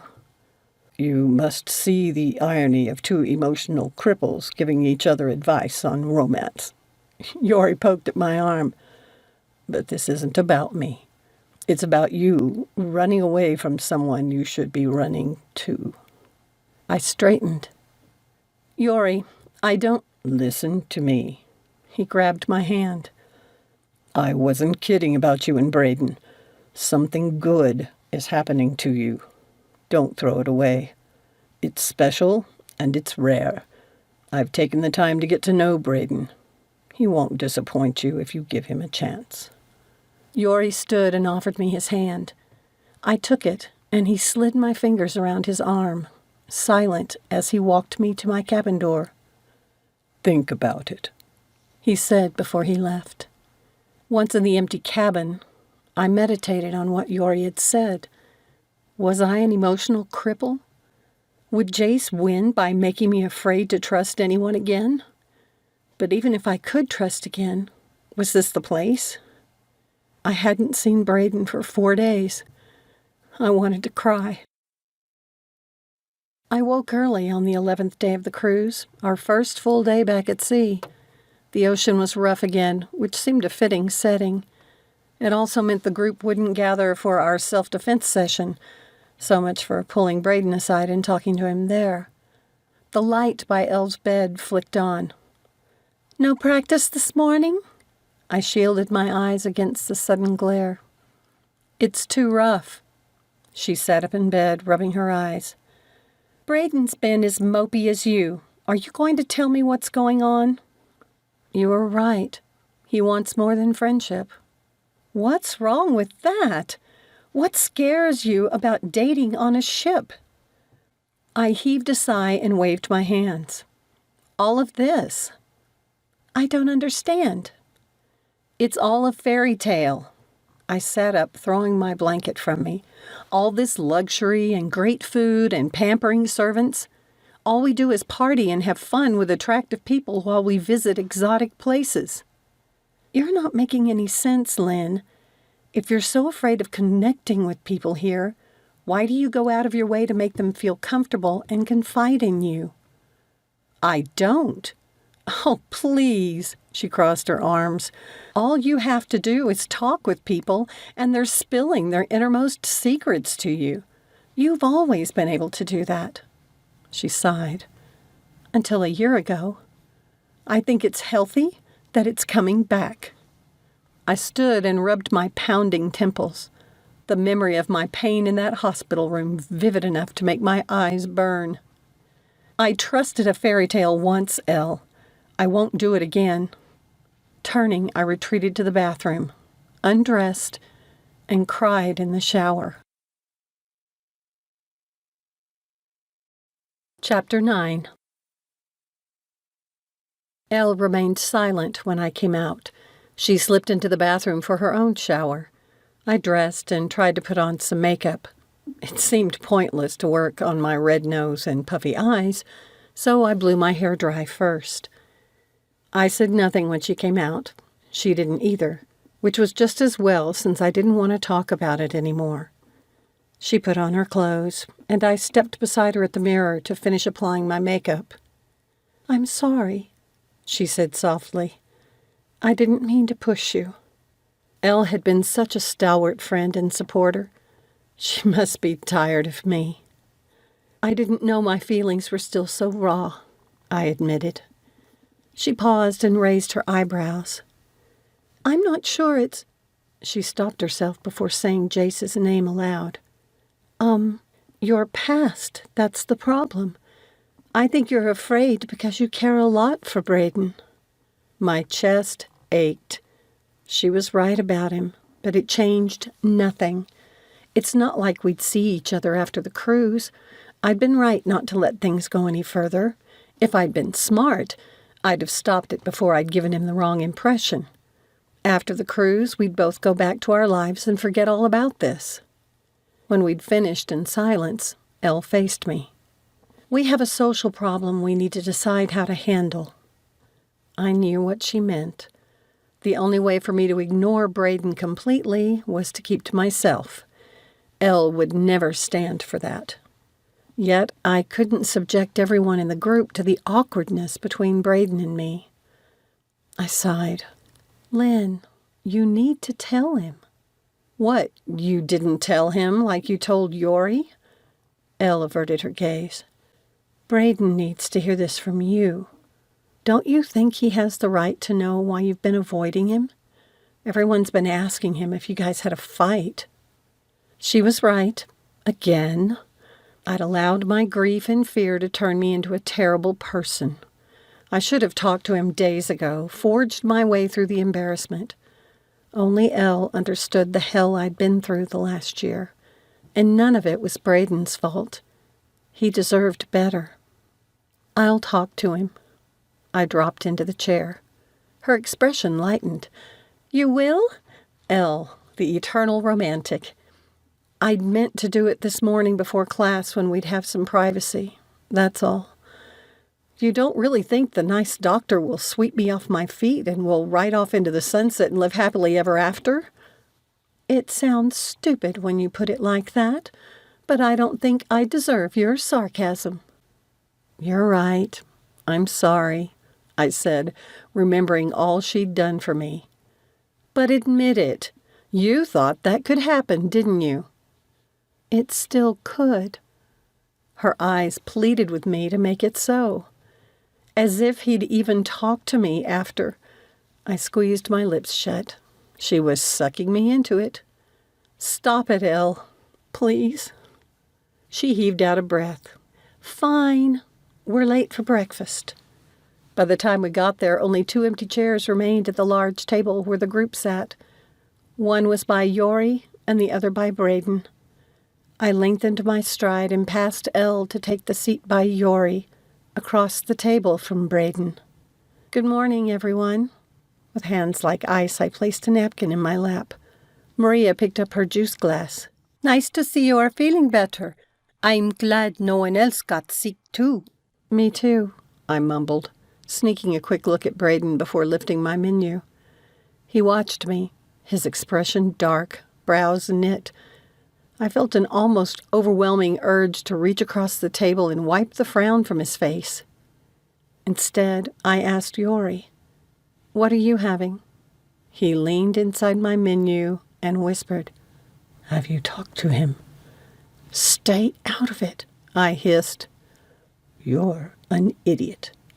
Yori sat up, his mouth tight. His volume increased when he said, "You should eat something easy on your stomach. You wouldn't want to get any heartburn." Ow! He leaned down to rub his shin and glared at Elle. Jimmy nudged my arm. "Hey, I don't know if Elle mentioned it, but the cruise director's letting us have the talent show, and our first rehearsal is this afternoon. I really need you to play the keyboard with Braedon." Why did this need to be any harder?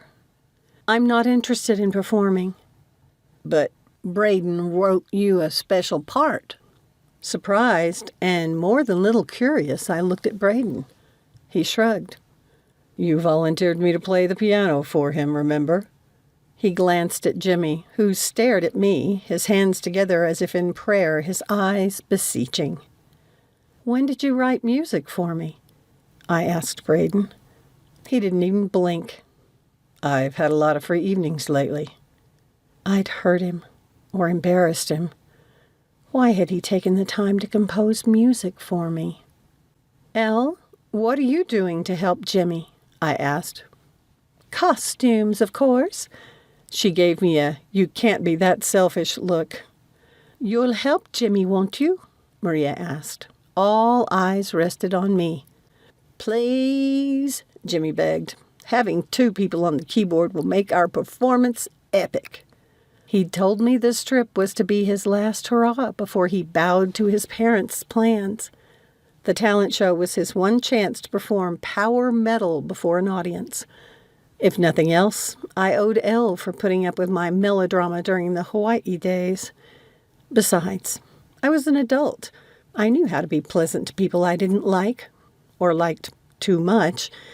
I sighed. "I'll look at the music." Jimmy whooped and jumped from his seat to hug me, and Elle beamed. I didn't look at Braedon, who left to get the sheets from his cabin. When he came back, he slid some handwritten music across the table.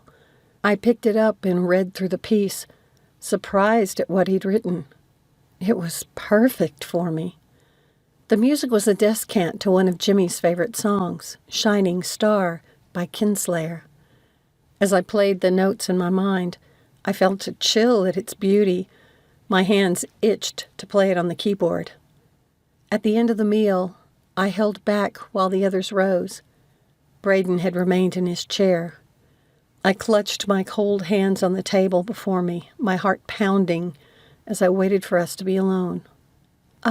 I'm sorry." Braedon leaned forward, stretching his hands across the table toward me. I pulled mine into my lap and sat back. He stopped, but left his hands there, eyes concerned. "Did I do something wrong?" "No, I still couldn't say Jace's name. It's all on me. I got burned really badly last year." His expression softened, compassion in his eyes. I didn't want his pity. "I'll help play the keyboard, but..." My face grew warm. "I'm not interested in a shipboard romance."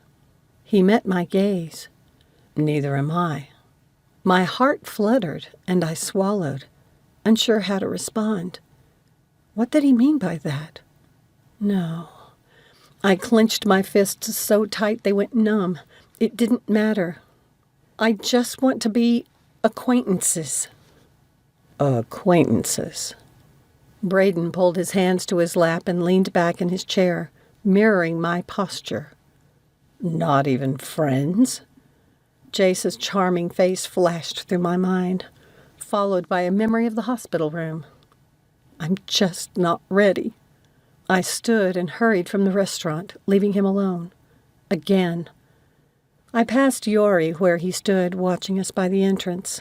I pushed the elevator button and glanced back to where Braedon sat. He hadn't moved. Yori glanced at Braedon and shrugged, waiting until the last minute before sliding into the elevator beside me.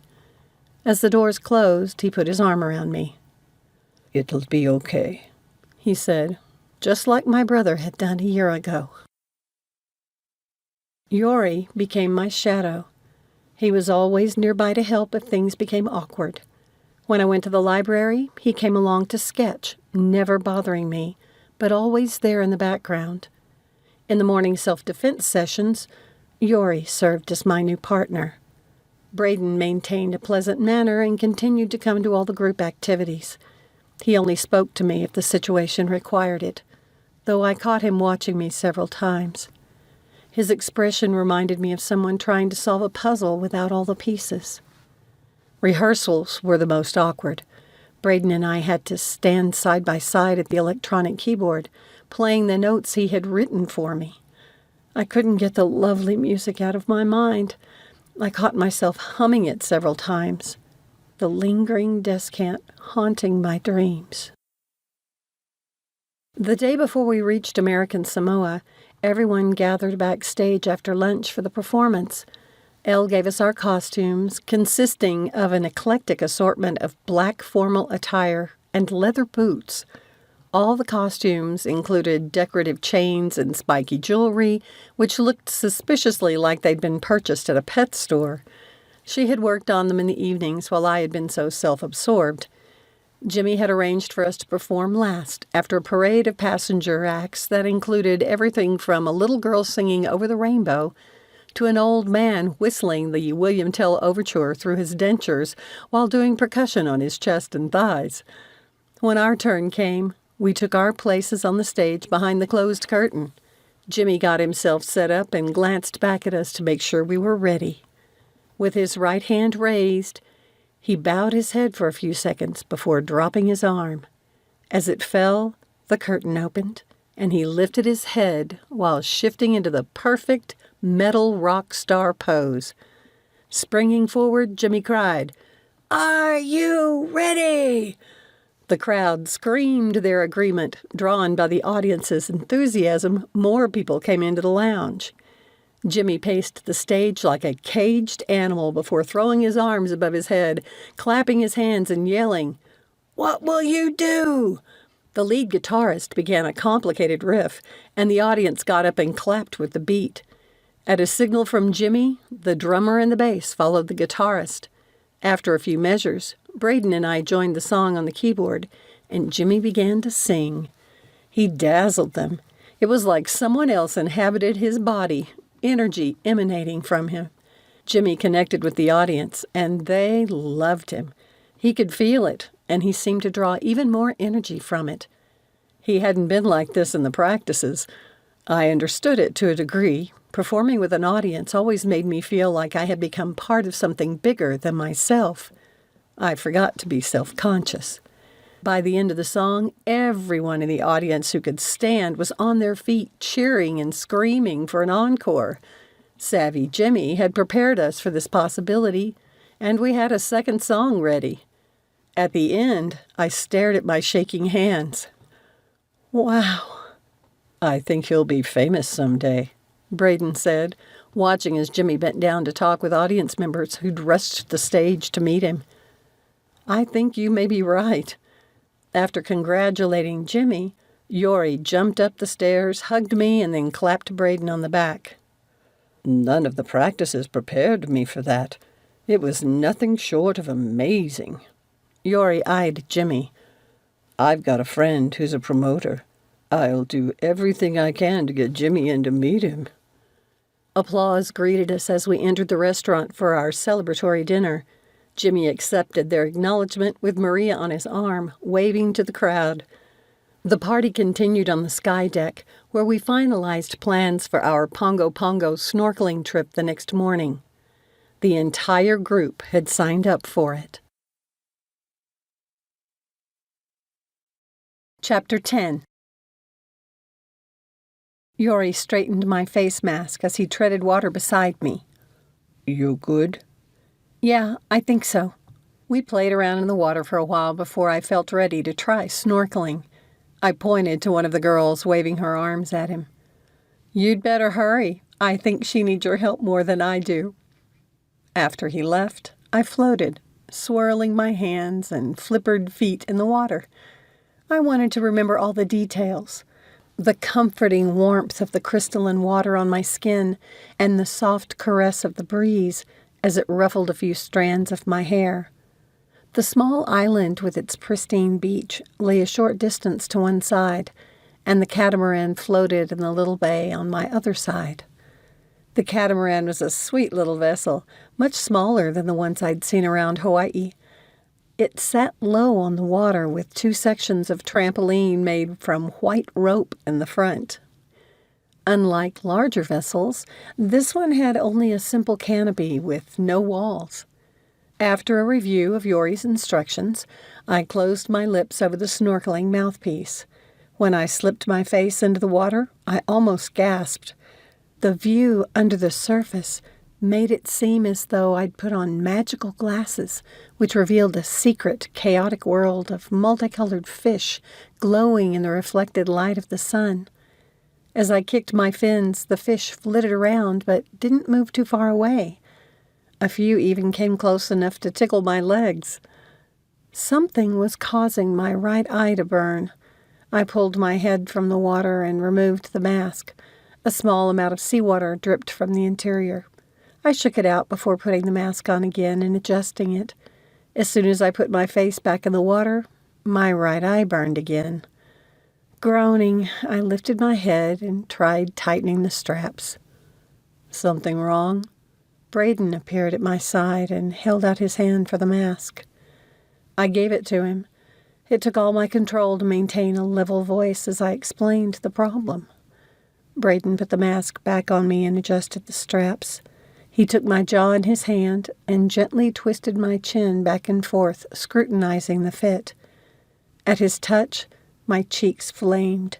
I tried to keep my expression neutral while he examined my face. "Ah, I see the problem." He tugged a small strand of hair from under the mask on the right side.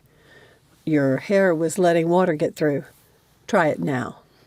I slid my face under the water again and kicked my feet to propel me forward.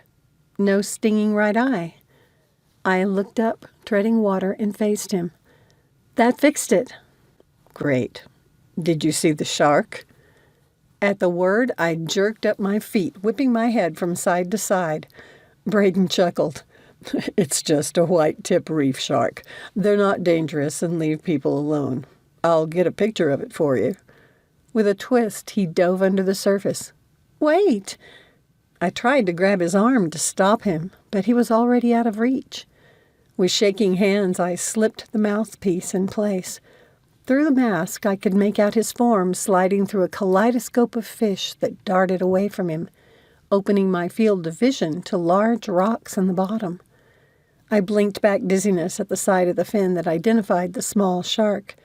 My mind envisioned the monster turning on him, and I went deeper. Too deep.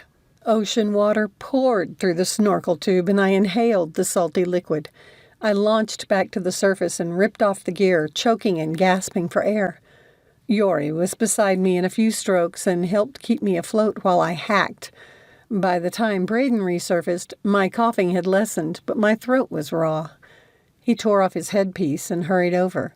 "What happened?" Chuckling, Yori shook his head. "She tried to go after you and nearly drowned herself." I tried to argue, but all I did was trigger a coughing fit. Yori patted me on the back like he would a baby. I elbowed him and wheezed. "You should have more respect for poor drowning women." Rubbing his ribs, he snickered. "Well, you're back to normal." I gave him a crusty look, which only made him laugh harder. I was about to elbow him again when the catamaran crew called us back to the boat. Yori rolled on his back, acting all dramatic with his hands on his ribs. "I owe you." He twisted to his stomach and swam toward the catamaran. Braedon scowled as I coughed again. "You're okay to go back?" Nodding.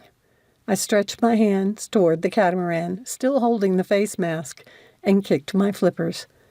By the time I pulled myself up on the ladder, Yori had already turned in his equipment and stood next to Elle. "What do you mean, you owe me?"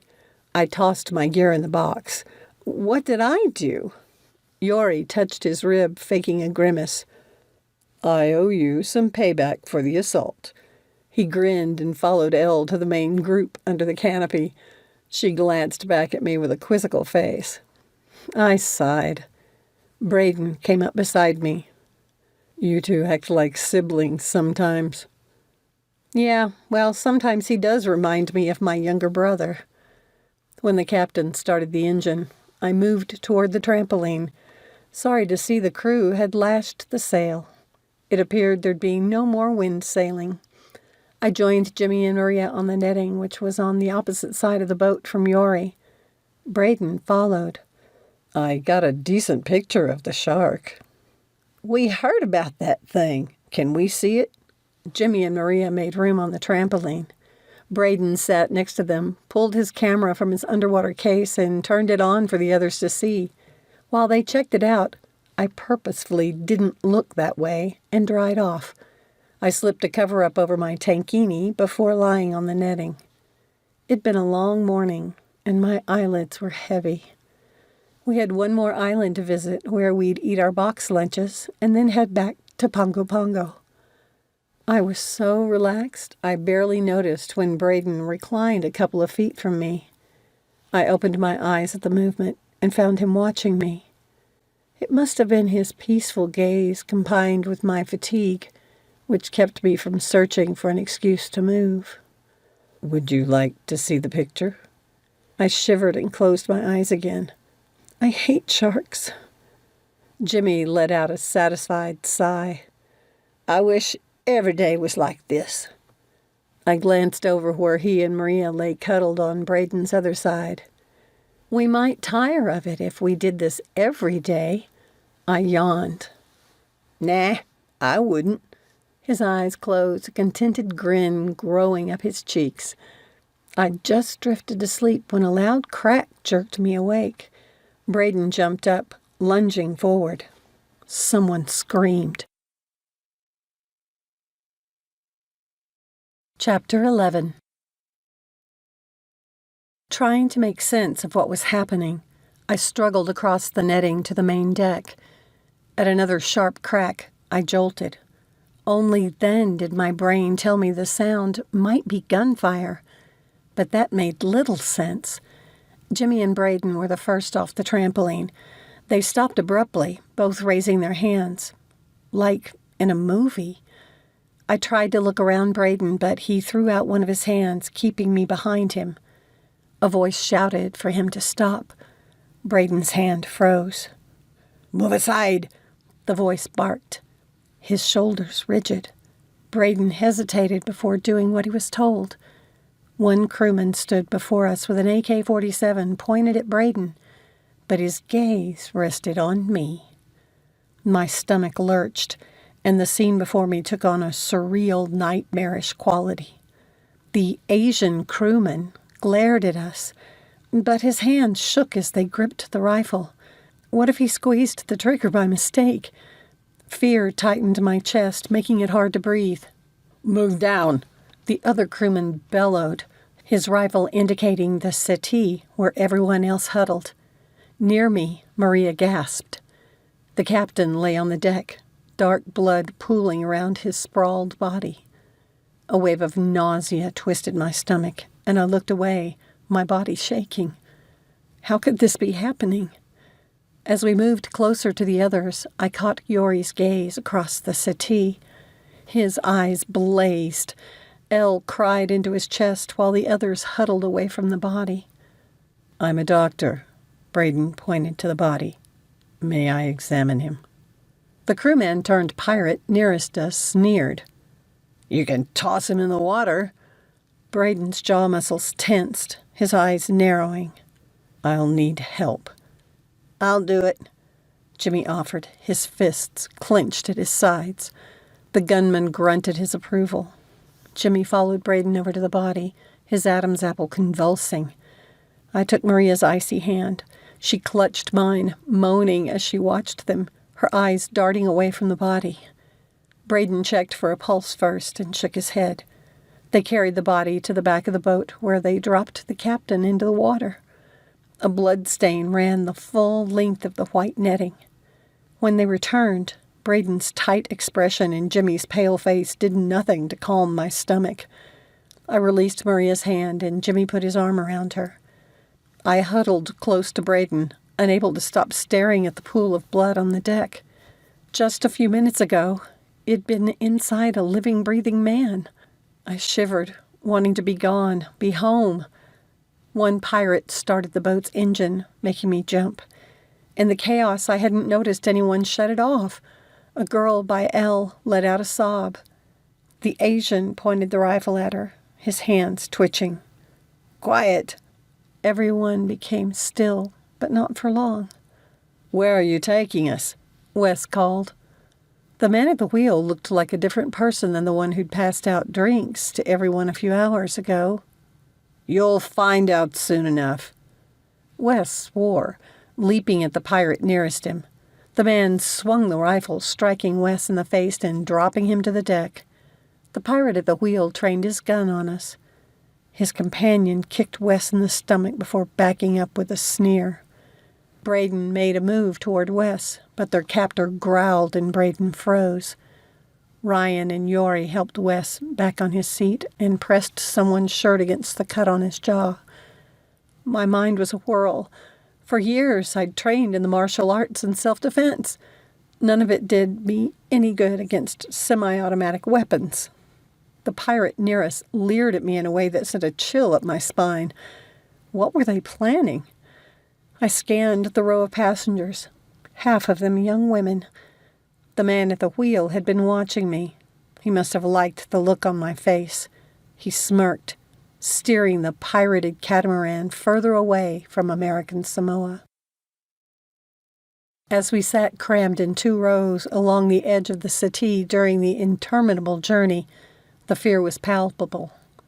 The catamaran's engine sped us toward increasingly ugly clouds.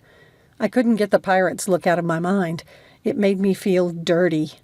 He might not know what they meant to do with us as a group, but I had no doubt what this guy had in mind for me. I felt queasy.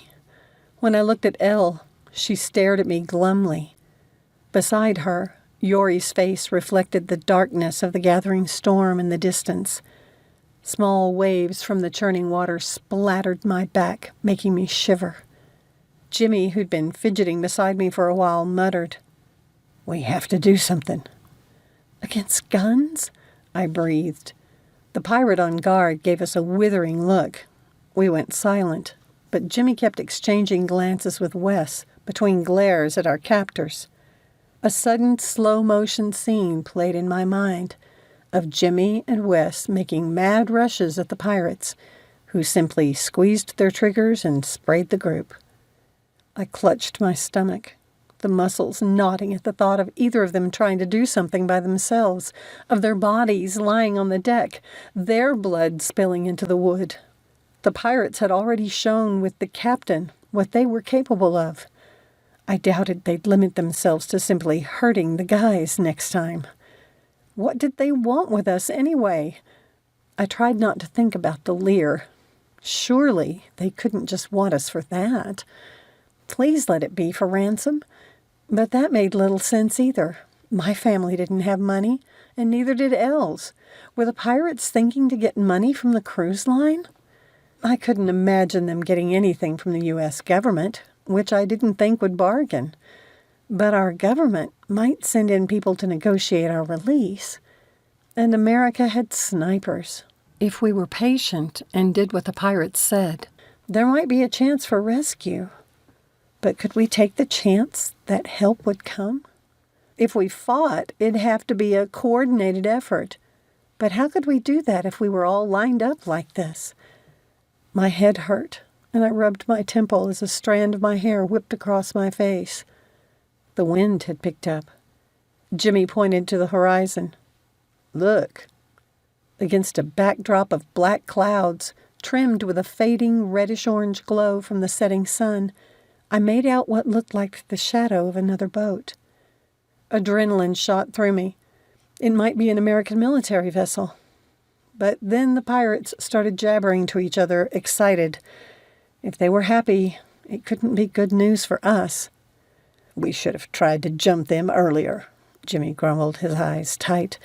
He looked from Maria to the pirates on the catamaran to those on the new ship, and back to Maria.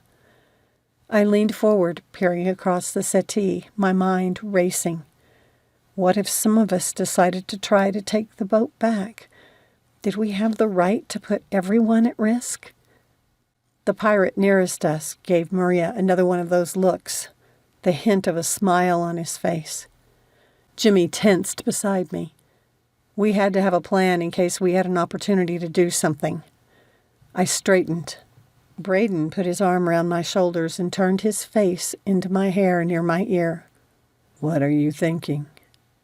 "Jimmy will do something," I whispered into Braedon's neck. "Right now we're 20 against 2. That boat is sure to have more men and more weapons." He pretended to nuzzle my hair. "We won't have a lot of fuel left after the distance we've traveled. We won't get very far." The lead pirate noticed us and growled at Braedon, who straightened up. But he tightened his arm around me. Jimmy fidgeted, and I reached over to squeeze his hand. His gaze met mine. "We'll figure something out," I mouthed. The roughness of the waves and wind continued to increase. I had to splay my legs to stay on the bench. Braedon's arm around me helped me stay put, but it was the warmth of his body next to mine which strengthened me the most. As the larger boat pulled beside the catamaran, possibilities flooded my mind. The lead pirate caught a rope thrown from the ship. The nervous one then commanded 2 of our men to tie the rope to the catamaran. I groaned inwardly. At least 3 more pirates were visible on the new boat, and they all had weapons. My heart sank. If we tried anything now, the men on the boat could just shoot us from above. But my pulse raced. Wes and Ryan sat near Yori and Elle. Based on how close they were to the rope ladder being lowered from the craft, there should be a point where there would be 3 people with at least some martial arts training on the larger vessel, and 3 of us on the catamaran. I nudged Jimmy, his skin hot on my arm. When I indicated our friends up front, he surveyed them for a moment. He nodded and tapped Maria, who in turn touched the person next to her, and so on down the line. I think the only reason we got away with it was because the increasingly rough seas and the struggle to grab the rope ladder distracted the pirates. The guys looked at Jimmy, who mouthed our intent to fight once they were above. They glanced at me and I nodded. Their expressions turned shrewd, just like Jimmy's had. I could only hope we were all thinking the same thing. One of the young women stood first in line to board the larger vessel. She sent a pleading glance back to the group.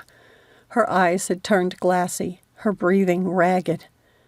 When she reached for the rope ladder, the pirate pointed his rifle at her. "Wait." The pirate made a great show of checking her out like a stockman examining a cow for sale. He picked up a strand of long brown hair. She twisted away from him. I could smell her fear. He dropped her hair and pulled at the tie string of her bikini. Shrieking, she grabbed the front of the swimsuit to keep her chest covered. We all surged forward, but suddenly the pirates had all the rifles from both boats trained on us. A single round fired into the catamaran's deck, inches from the girl's foot, silenced everyone. I clutched Braedon's arm. No way was I getting on that boat. "Be patient," he whispered, pressing his mouth against my ear. "We can't help anyone if we're dead." Once the lead pirate was satisfied with our line, he turned back to the girl. He tugged at her top, still held in place by her shaking hands. When she resisted, he put his face to hers, growled something, and placed the barrel of the rifle against her bare abdomen. She closed her eyes and dropped her hands.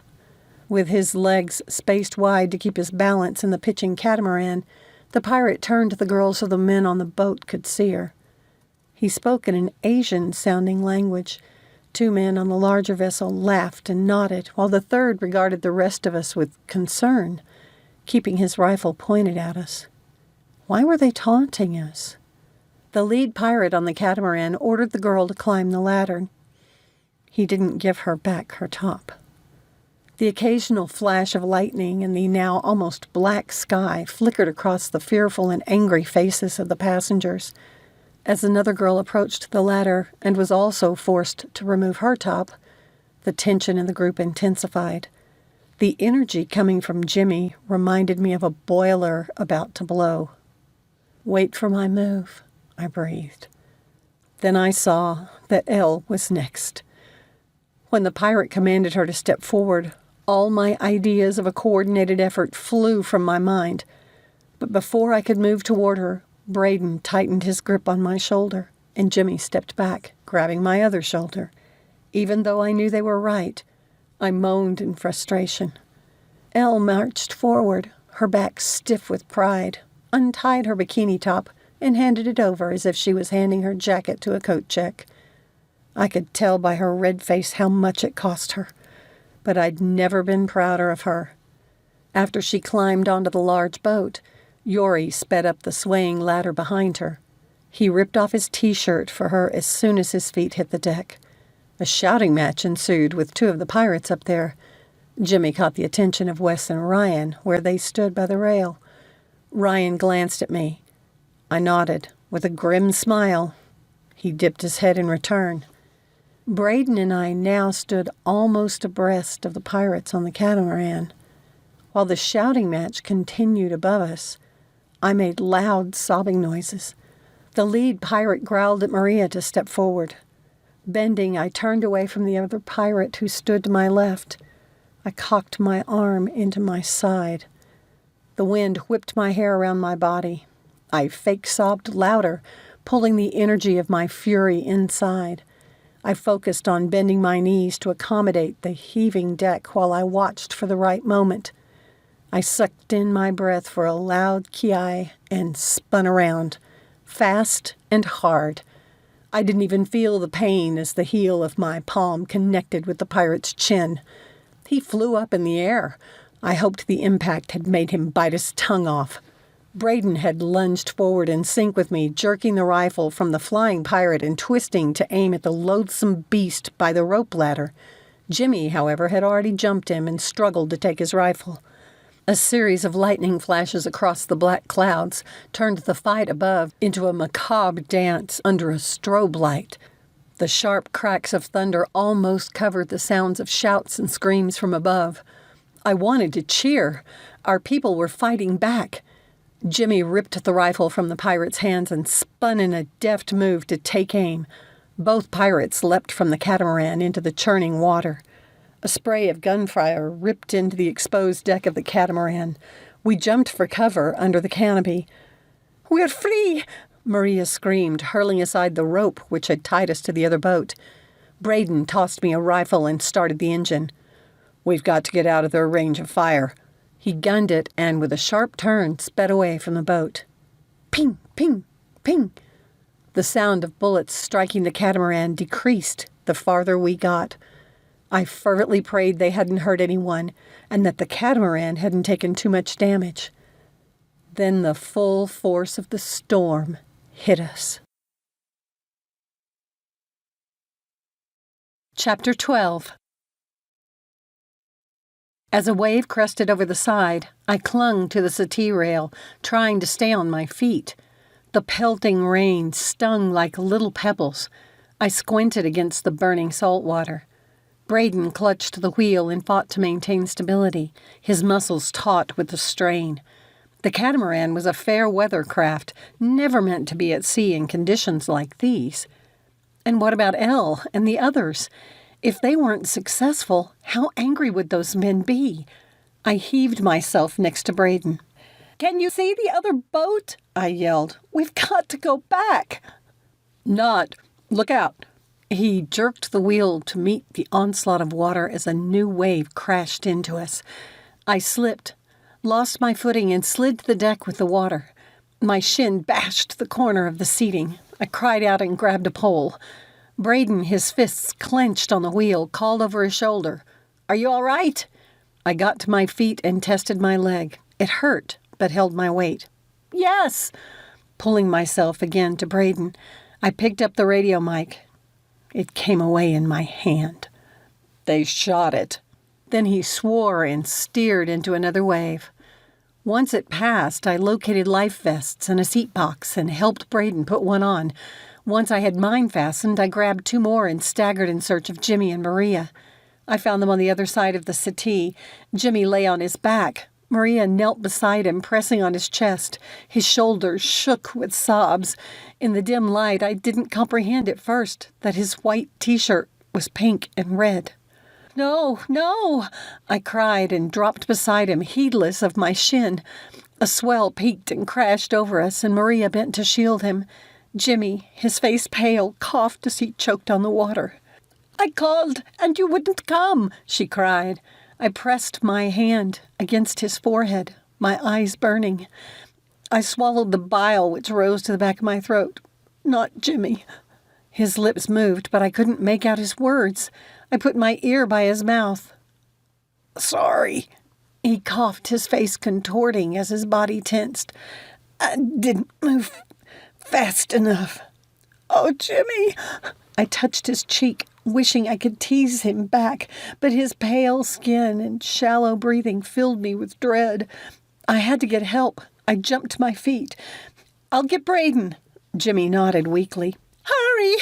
Maria shrieked, almost baring her teeth before lifting her face toward the sky. "Please, God, don't let him die." I cringed. She shouldn't talk about dying when Jimmy could hear. I stumbled to Braedon. "Jimmy's been shot in the chest," I shouted over the storm. "He's bleeding a lot." Braedon's jaw tightened. He took my hands and wrapped my fingers around the wheel. "Keep it turned into the waves." He ripped open a cupboard with a red cross on it and snatched a kit from inside. Another hit by a wave, and he had to cling to the mast for a few seconds before lurching to Jimmy. I clenched the wheel, straining to keep it in place. Hands trembling, my mind filled with the memory of the captain's blood on the deck, overlaid with the image of Jimmy. Had it been less than 24 hours since he'd been in his glory? When I spun the wheel to meet another wave, I screamed out my frustration, the sound lost in the gusting wind. The need to fight the waves and the wind forced me to focus on the moment. While I fought my personal battle with the sea, all my angst of the past week drained away, trivial and petty in the face of Jimmy's fight for life. I lost count of the time or how many waves battered us before Braedon returned. He freed my cramped hands and took the wheel from me. I rubbed my hands to get the circulation flowing again.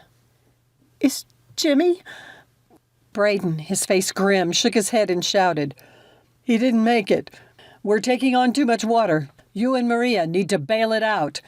I stumbled to the side, only part of it from a swell. Choking back a lump in my throat, I turned. Maria sat, a dark shape huddled on the bench, shaking with sobs. I had to resist the sudden sense of weakness which threatened to overwhelm me. I forced myself to focus on the moment. After a quick search, I found 2 buckets in a closed cupboard nearby. I grabbed them and staggered to Maria. Still weeping, she took it, and we went to work tossing out bucket loads of water. I don't know how long we bailed, but it felt like an eternity. My thoughts went back and forth between Jimmy and Elle. What might those horrible men be doing to her? Then the burning pain in my back and arms forced even those thoughts away. I came to think each bucketful of water would be the last. I just couldn't do another one. But there was always more water at my feet. I kept telling myself I could do one more, just one more. I was a robot, not noticing when the rain had slackened or the amount of water coming over the side had lessened.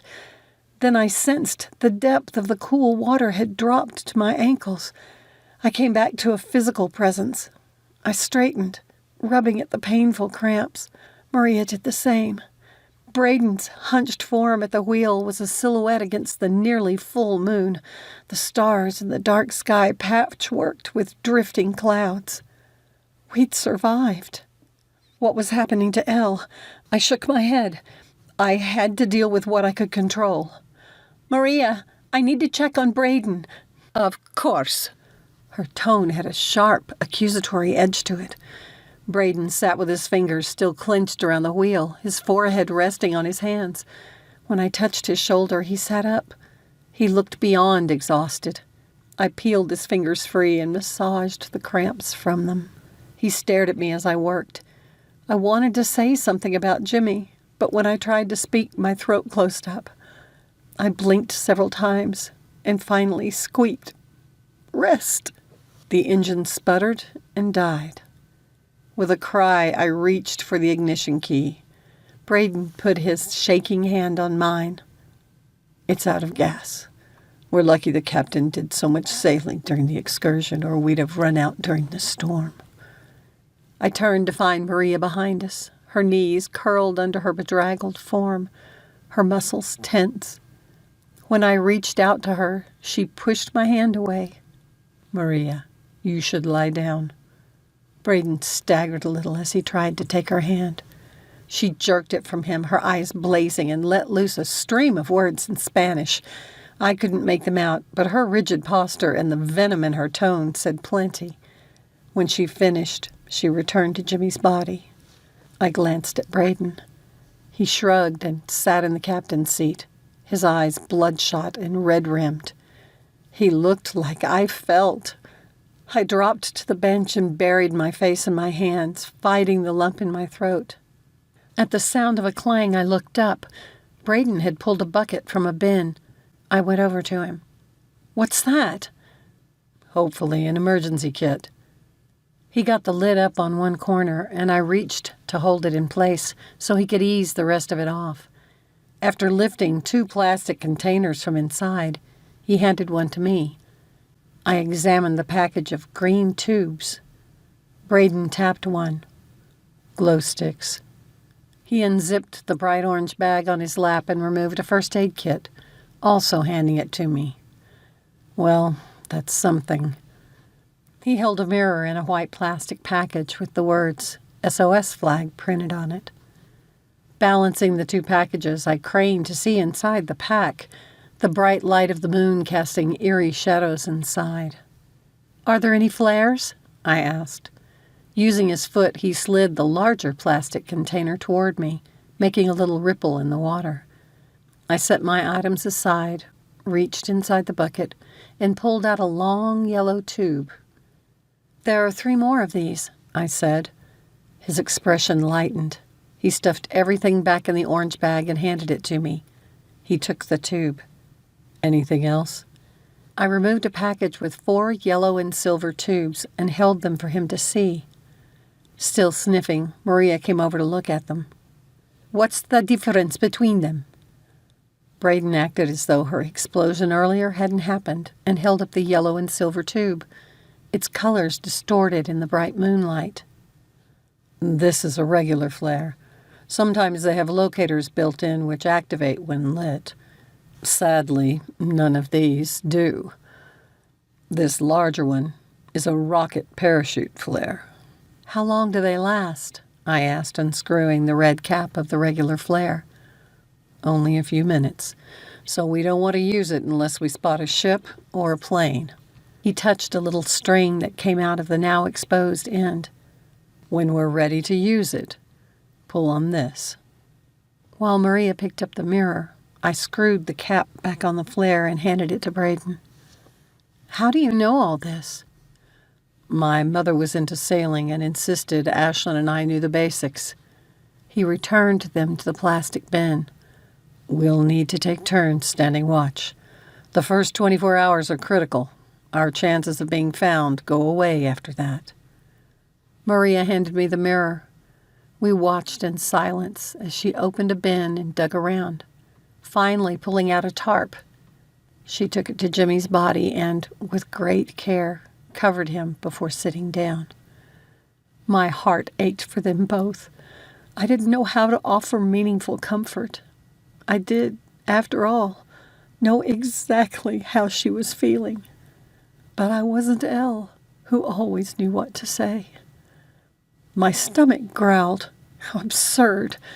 With us adrift at sea, Jimmy dead, and Elle and Yori, who knew where, it seemed mundane for my body to need food. I bit back a laugh at the ludicrousness of the situation, but then had to choke back a sob. Another stomach gurgle reminded me we hadn't eaten since breakfast. I scouted out our uneaten box lunches and found them in a galley fridge stocked with cold water bottles. "Braedon, can you come here?" "What is it?" I handed him one of the bottles. His eyebrows shot up. "That's the first bit of good news we've had." He frowned at the refrigerator. "Where is it drawing its power from? A battery?" He knelt and tried to examine the wiring, but straightened when a cloud covered the moon, hiding most of the light. "It's too dark. At least the food will last longer with this." I took Maria a bottle and a box, but she barely glanced at me before resting her head against her knees. The light breeze shifted the tarp around Jimmy's foot, exposing the water shoe that covered it, the partial light from the moon making it a sickly green color. We were all so fragile. Life could be taken from us in a moment. Swallowing a lump in my throat, I set the box and bottle beside her. I returned to the food and gathered boxes for Braedon and me. He'd returned most of the emergency items to the bin and took my offering with a soft thanks. He rifled through the lunch, settling on the large chocolate chip cookie, his expression contemplative. "Lyn, what was it you were telling me before Hawaii?" "What?" I blinked, confused. "About the stars and navigating on this side of the equator." "Isn't there a GPS?" My gaze darted to the controls. "They shot it out along with the radio." He finished his cookie and moved on to the sandwich. "No compass?" "Not that I can find." "We can't see the North Star here, and there isn't a South Star," I sighed. "We have no way to guess where we are, do we?" He shook his head and took a bite of his sandwich, mumbling, "Doesn't appear so." I sat holding my unopened box, trying to get my tired brain to take it in. "How long before they come looking for us?" I finally asked. Braedon eyed me over his food. "Which ones?" A chill ran up my spine, my stomach twisting, all hunger gone. I hadn't even considered the pirates might find us before the authorities did. "Eat." Braedon stood, squeezing my shoulder, the warmth of his fingers comforting. He stayed there until I finally opened the box and took out the cookie. "We'll need our energy." He went over to Maria and knelt beside her. I sniffed the tuna in the sandwich. It didn't smell spoiled, so I took a bite, watching the other two. Braedon kept his voice low, so I couldn't make out what he said, but it wasn't working considering how tense Maria looked while she waved her arms. I wondered if I'd been like that a year ago. Poor Braedon. I didn't know how he did it. Did they teach class like Calm Demeanor 101 in medical school? I was closing up my box when he returned and dug out a tarp from a cupboard. "I'll take the first watch." Maria, who'd followed him, held out her hand for the tarp. "I'll do it. I won't be able to sleep anyway." When she started to walk away, he held out a set of heavy-looking binoculars and 2 kinds of flares. "Don't forget these." With a nod, the tarp over her shoulder, she stepped on a chest and climbed on top of the canopy. "Hey, there's a solar panel up here," she called from above. Braedon jumped on the chest and looked it over. "That explains the fridge." His finger appeared through a hole. "We're lucky they missed it." He touched Maria's shoe. "Wake us if you see anything, ship or plane." She jerked her foot back. "I get it, Braedon." He held up his hands and stepped off the chest, turning toward me. The odd shadows gave his face an almost skeletal look. accented by the fatigue which radiated from him. I took out the only remaining tarp and held it up.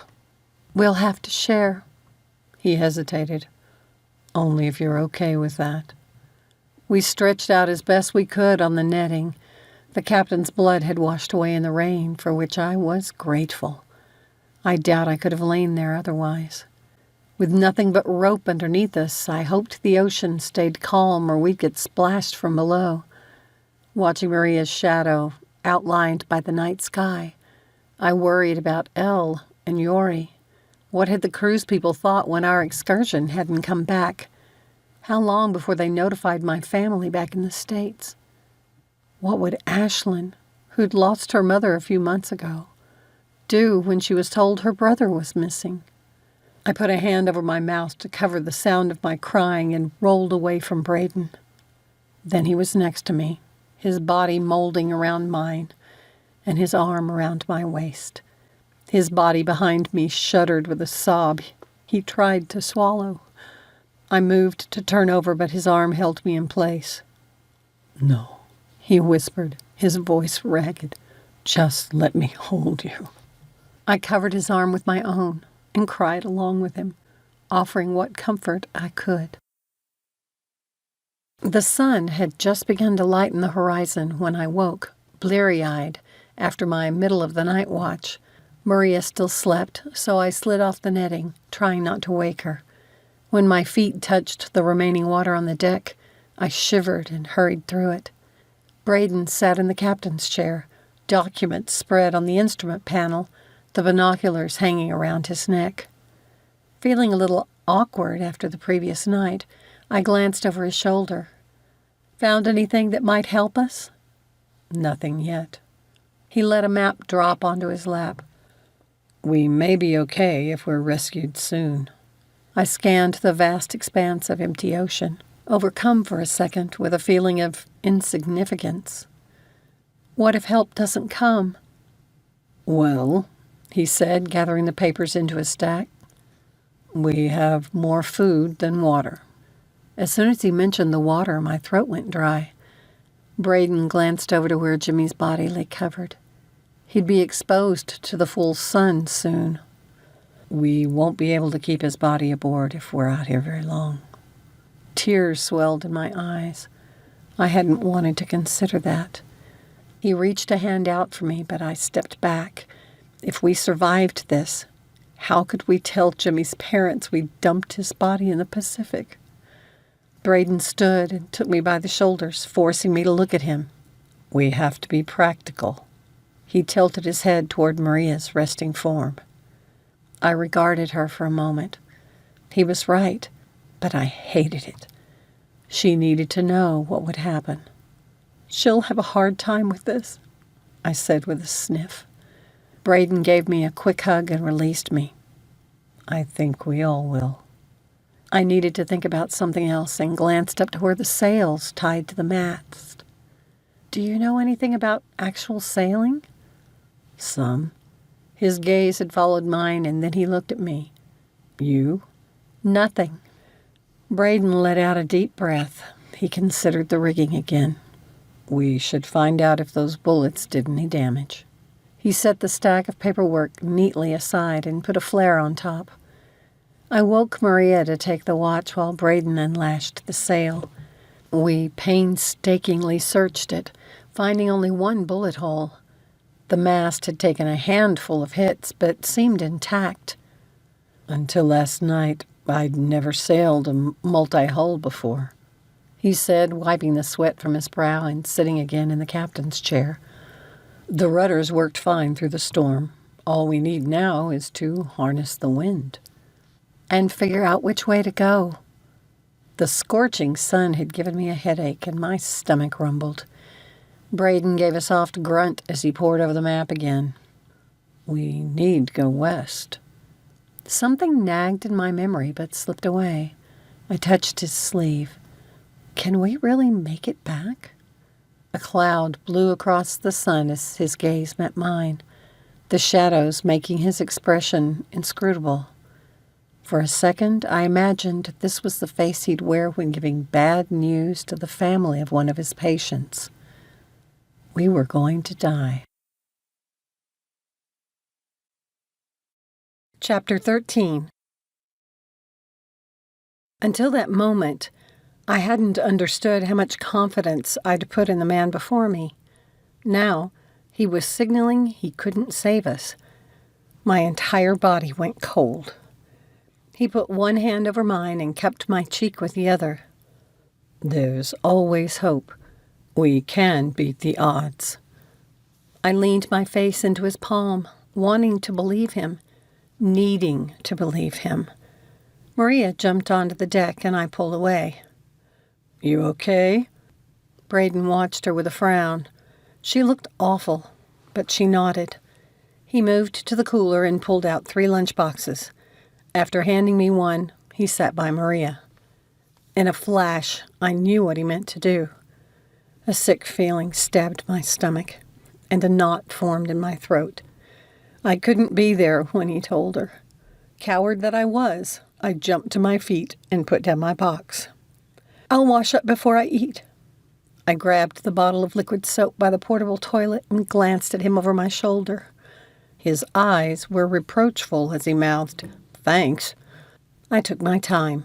When I returned, Maria was crying over her sandwich, her eyes red and swollen. Braedon didn't look much better. I need a wash too, he said, rising from his seat as I approached. I'm sorry, I whispered, holding out the bottle of soap to him. Right. He practically ripped it from my hand. I just thought, what? That since I'm a doctor, I trained to handle all the crappy bad news jobs? The pain in Braedon's eyes accused me even more than the accusation in his voice. No. Well, but he was right. I had thought him better prepared. How could I honestly explain I'd have made it worse? Thanks for nothing. He pushed past me. When he returned, I tried to lighten the mood and pointed at the portable toilet. Speaking of crap, I paused, waiting for some sign of humor. He gave none. All right, then. We need to empty it soon. I couldn't help a slight gag. After we dumped it, we decided not to put it back and hung some large towels to have some semblance of privacy. I took the next watch while Braedon and Maria napped. I hated the sense of being alone while they slept. It made me feel small and helpless. That Elle's towel flapped in the increasing breeze around the toilet didn't help. Staring at the cloudy horizon, I tried to listen for the sound of an airplane. It gave me a headache. It beat the night watch when I'd strained my eyes hoping to see a distant light. And both of those were better than thinking of Jimmy's lifeless body or worrying about Elle and Yori. Maria and Braedon woke at the same time. She took the watch, and Braedon suggested he and I check the lines for the sails. He shielded his eyes as he examined the sun's position midway between its peak and the horizon. That's the way we need to go. I heard if you're lost at sea, Maria said, putting down the binoculars, you're supposed to just drift and let the current take you where people will find you. Braedon squinted at her. That's fine if the current will take you where you want to go. How do you know it won't? She jumped to her feet. Why do you just assume I'm wrong? Braedon's eyes narrowed, the veins in his throat pulsing. He stabbed his finger toward the sun, his words barely understandable through his tight jaw. Does it look like we're drifting that way? Maria moved closer, her fists clenched, jaw working. Alarmed, I jumped between the pair, raising my hands to keep them apart. I pulled out my teacher voice. Let's look at this calmly. See the way the water... Oh! The memory which had been playing hide-and-seek in my mind finally showed itself. I grabbed the map and turned it so both of them could see it. Look here. The ocean in this area has a circular current, kind of like an oblong hurricane. Braedon's right. This current will take us away from American Samoa." Maria gave a crusty look. "How do you know we're not in the part that would take us west?" I mentally counted to 10, so my voice would level. "The current that flows west is above the equator. If we'd gone that far north, I'd have been able to see the North Star last night. I didn't." "Whatever." Maria curled her lip. "No surprise you're going to agree with him." Without another word, she stomped over to Jimmy's body. She jerked to a stop, her hands going to her mouth and nose. Turning, she hurried back, not taking another breath until she reached us. Braedon and I exchanged quick glances, and my stomach dropped. "Is it time already?" I asked. "No, it's not time." Maria glared at us. "Why are you in such a hurry to dump him?" Her unfair accusation irritated me, but must have really pricked at Braedon's raw nerves because he spun on her. "Why are you in such a hurry to pick a fight?" Maria made an obscene gesture and ran to the trampoline, muttering in Spanish. I rubbed his arm, hoping to calm him. Anger's the third phase in the grief cycle. He jerked away. "I don't need a clinical analysis." With a sigh, I glanced toward the girl. "Why is she mad at you?" Braedon blinked, his throat working. When he spoke, his voice came out rough. "Because I couldn't save him." He turned and went over to Jimmy's shrouded body. His unexpected show of emotion made my eyes burn. I hurried after him. "But that's not your fault." The smell of rotting meat brought me to an abrupt halt. Choking, I covered my nose and mouth and stepped behind him, peeking around at Jimmy's covered body. Braedon glanced to the back of the boat. I turned to see Maria watching us, tears running down her cheeks, her lips trembling. Braedon extended an arm out to her, but she shook her head. "Maria," he called, "how bad do you want us to let him get lying here in the sun?" "All right." She jumped to her feet, arms straight and rigid by her sides, hands clenched. He continued to hold out his hand to her. For a second, I thought he'd have to go ahead without her. Then her shoulders drooped, and she slowly reached out to take his hand. Once she clung to it, he took mine with the other. "Maria, do you want to say anything first?" Crossing herself, Maria said something in Spanish. Braedon bowed his head, and I said a silent prayer, taking shallow breaths and trying to ignore the stench. I didn't want to remember Jimmy like this, and not of him lying pale and bleeding. No, I'd remember him on the stage at the end of the song, the audience screaming its approval. I hummed the descant Braedon had written.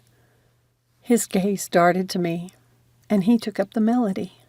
Still humming softly, he released our hands and took one end of the shroud. Maria and I took the other, stumbling as we carried Jimmy to the edge of the boat. Once we'd dropped his body into the water, Maria spun and dashed to the rear of the catamaran. I turned into Braedon's chest, keeping my focus on the water. With his arms around me, we watched as the body drifted away. I rubbed at the cramp in my throat. I wish we had coordinates to give Jimmy's parents. I'd want to know where my son was buried. Finally, Braedon dropped his arms and nodded toward the sail. "You ready to get to work?" No. It felt disrespectful to just move on. Braedon's voice softened. "It will help to distract us." With a sigh, I followed him to the edge of the deck. He took hold of the rope while I grabbed the corner of the sail. "Was that stuff about the currents true?" he asked. "Yes, I spent a lot of my spare time last winter studying the locations on our itinerary. I thought it'd help me decide which places to visit." Braedon checked the directions of the little SOS flag at the top of the mast, looked at the sun again, and adjusted the sail before doing the last knot. The catamaran jerked a little in the light breeze, and the sense of purposeful movement made my heart jump. Maybe Braedon was right. Maybe we would beat the odds. I followed him back to the captain's seat, where he steered the catamaran toward the setting sun and tinkered with a small gray box on the console. Letting go of the wheel, he paused as though waiting for something. When the catamaran didn't shift, he gave a hint of a smile. "This thing has cruise control?" Now he did grin. "Looks like the captain jury-rigged an autopilot, powered from the solar panel, I think." Later, after using our makeshift restroom, I reached over the trampoline toward the water to rinse my hands. A large and distinctive shadow flashed by. I lurched back and scurried away from the edge. 3 forms zigzagged underneath my feet. "Lyn?" Braedon asked from behind me. I pushed against the netting and flew off the trampoline, crashing into him. He caught my shoulders, but we still fell back, landing in the settee with a thud. "What is it?" "Sharks," I gasped. With a low curse, he gave me a gentle push, freeing his legs from underneath me. He rose and helped me to my feet before peering at the trampoline. A wave of nausea squeezed my stomach. "Do you think they ate Jimmy?" "It's possible," Braedon whispered, his face pinched. "Throwing the sewage overboard might have drawn them." We'd unknowingly dumped Jimmy's body in shark-infested water. The pain in my gut magnified and my stomach convulsed. I flung myself toward one of the buckets and dropped to my knees to throw up. Braedon knelt beside me and stroked my hair until the retching stopped. Weakly, I leaned against him. "Do you think they'll go away when no more food shows up?" "We can hope. I'm hardly an authority on shark behavior." He reached over and grabbed my half-full water bottle, handing it to me. I took a swallow, wishing I could rinse away the image of sharks eating Jimmy, along with the bitter taste in my mouth. From the corner of my eye, I noticed Maria sitting in the shade, using the binoculars to check the horizon. She mustn't know. "The wind's picking up. Wake me if it gets too strong," Braedon told Maria when she came to take the watch from him. "I don't want to risk stripping the autopilot's gears or capsizing." "That's an encouraging thought," I muttered. He pointed off in the distance at what must have been northeast. "Pay special attention to anything in that direction. I thought I might have seen a shadow there. Let me know if you see any lights." "I say we check it out," Maria said, putting a hand on her hip like she expected an argument. I wanted to placate her, so I stood beside her in a show of solidarity. Braedon shot me a look of betrayal. "Just know we can't chase every shadow out there." He turned to the jury-rigged autopilot box, adjusted it, and did something to the sails before returning to us. "I'll take the second watch and drop the sails, then, unless it gets stormy sooner." Maria grabbed the watch gear and climbed on the canopy. I faced the trampoline where we'd slept the night before. The shark-infested water seemed much closer to the ropes than I remembered them from the last night. I shuddered. "What's wrong?" Braedon asked from behind me. "Is there enough tarp to lie on and cover up to?" He glanced at the tarp in his hand and back at me. "If you don't mind sleeping close." Like we hadn't slept close last night. "Why?" "Sharks, of course." He was silent for a moment, and then he laughed. My entire body went warm in embarrassment. "Yeah, he's a real keeper, Lyn," Maria snarked from her perch. Braedon frowned and heaved a tired sigh. "Shut up, Maria." I turned away, but he caught my arm. "I'm sorry I laughed." He pulled me around to face him. "Let's be logical, though. If there were a shark of movie-sized proportions that could come through that netting, the tarp won't offer more protection." I closed my eyes and made sure my voice came out level. "I'm not stupid, but this is like the monsters that used to live in my closet when I was a little girl." I opened my eyes, pleading with him to understand. My dad told me it didn't make sense that my blanket would protect me, but knowing it was there let me sleep. Braedon regarded me for a moment and finally shrugged. Okay, whatever works for you. The decent-sized tarp still required us to lay right next to each other. Instead of us focusing on Jimmy or the sharks or how much our odds of being found had dropped since passing the 24-hour mark, I focused on how much windier it was tonight. As tired as I was, sleep wouldn't come. Back home, I'd have gone running. Lying so close to Braedon, I couldn't even roll over. He'd taken the open end of the tarp. If I shifted, he'd be uncovered. He heaved out a heavy breath. You can't sleep. I'm sorry.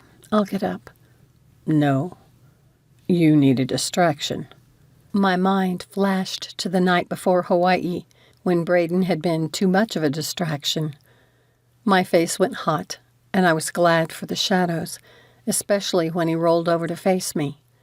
He supported his head with one hand and tugged at the tarp to cover his back.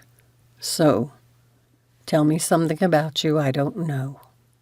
I let out a breath and thought for a moment. Lyn is the short version of my first name. I don't particularly like my name.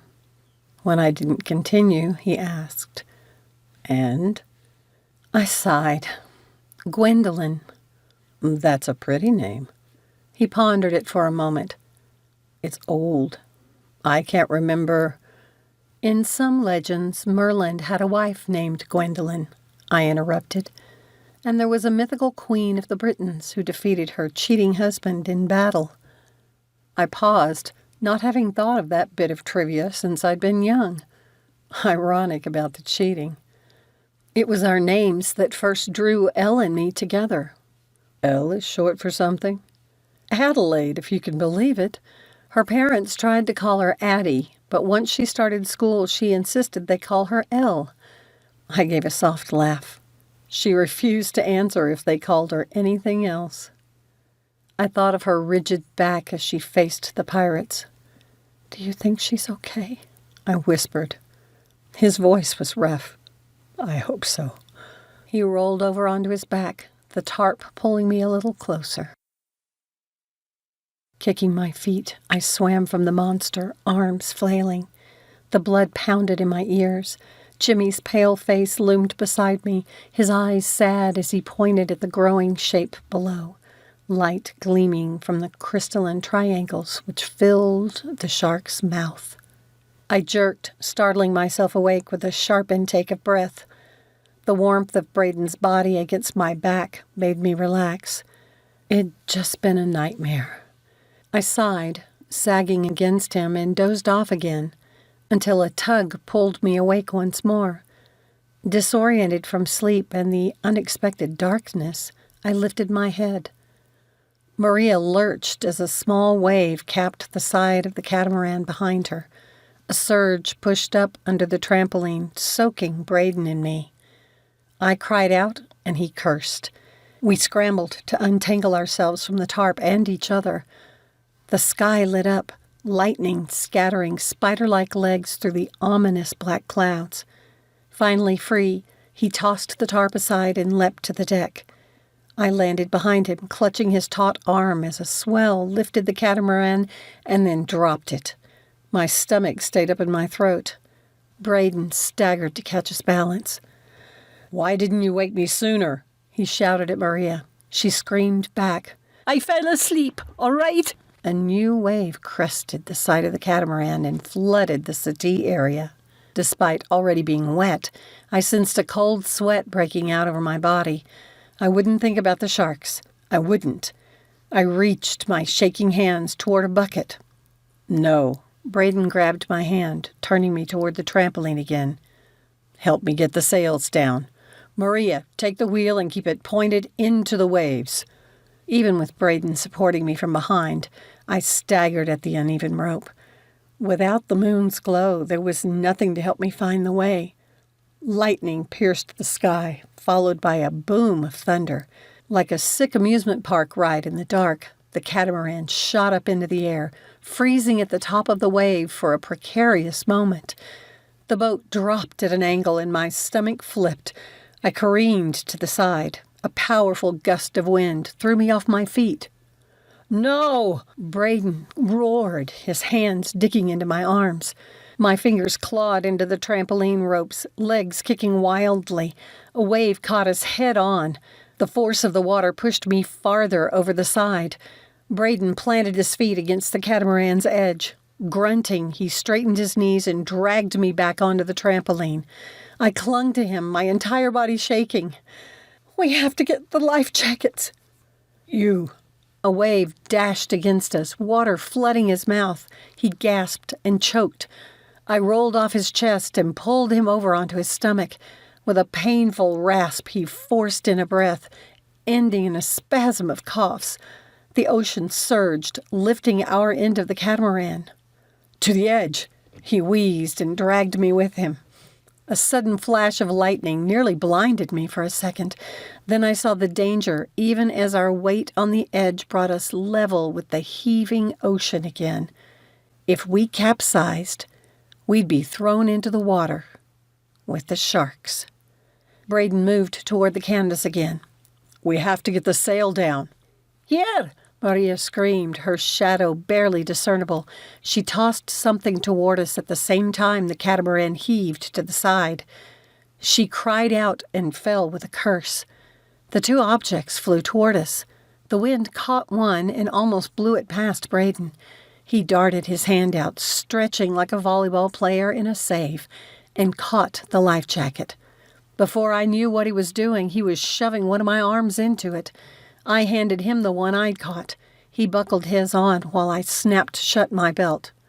"The sail!" He scurried to the edge of the trampoline. The sail's swollen rope wouldn't give. A powerful gust of wind pushed against us. Lightning flashed in the sky. In a slow-motion kaleidoscope of grays and whites, the large sail veered down as though a giant hand had flicked it. As the catamaran rose again, my stomach contorted. I started to slide and clutched at the trampoline rope. Braedon and I clung to the netting. Our gazes met for an instant before an enormous wave crashed against us, his body taking the brunt. I blinked, and he was gone. Pain stabbed my chest. I screamed. In the light of a flash, the ocean seemed miles below. I couldn't see him. Another gust of wind pushed against me. The muscles in my cramping hand slipped, and I fell. The story continues in part 2.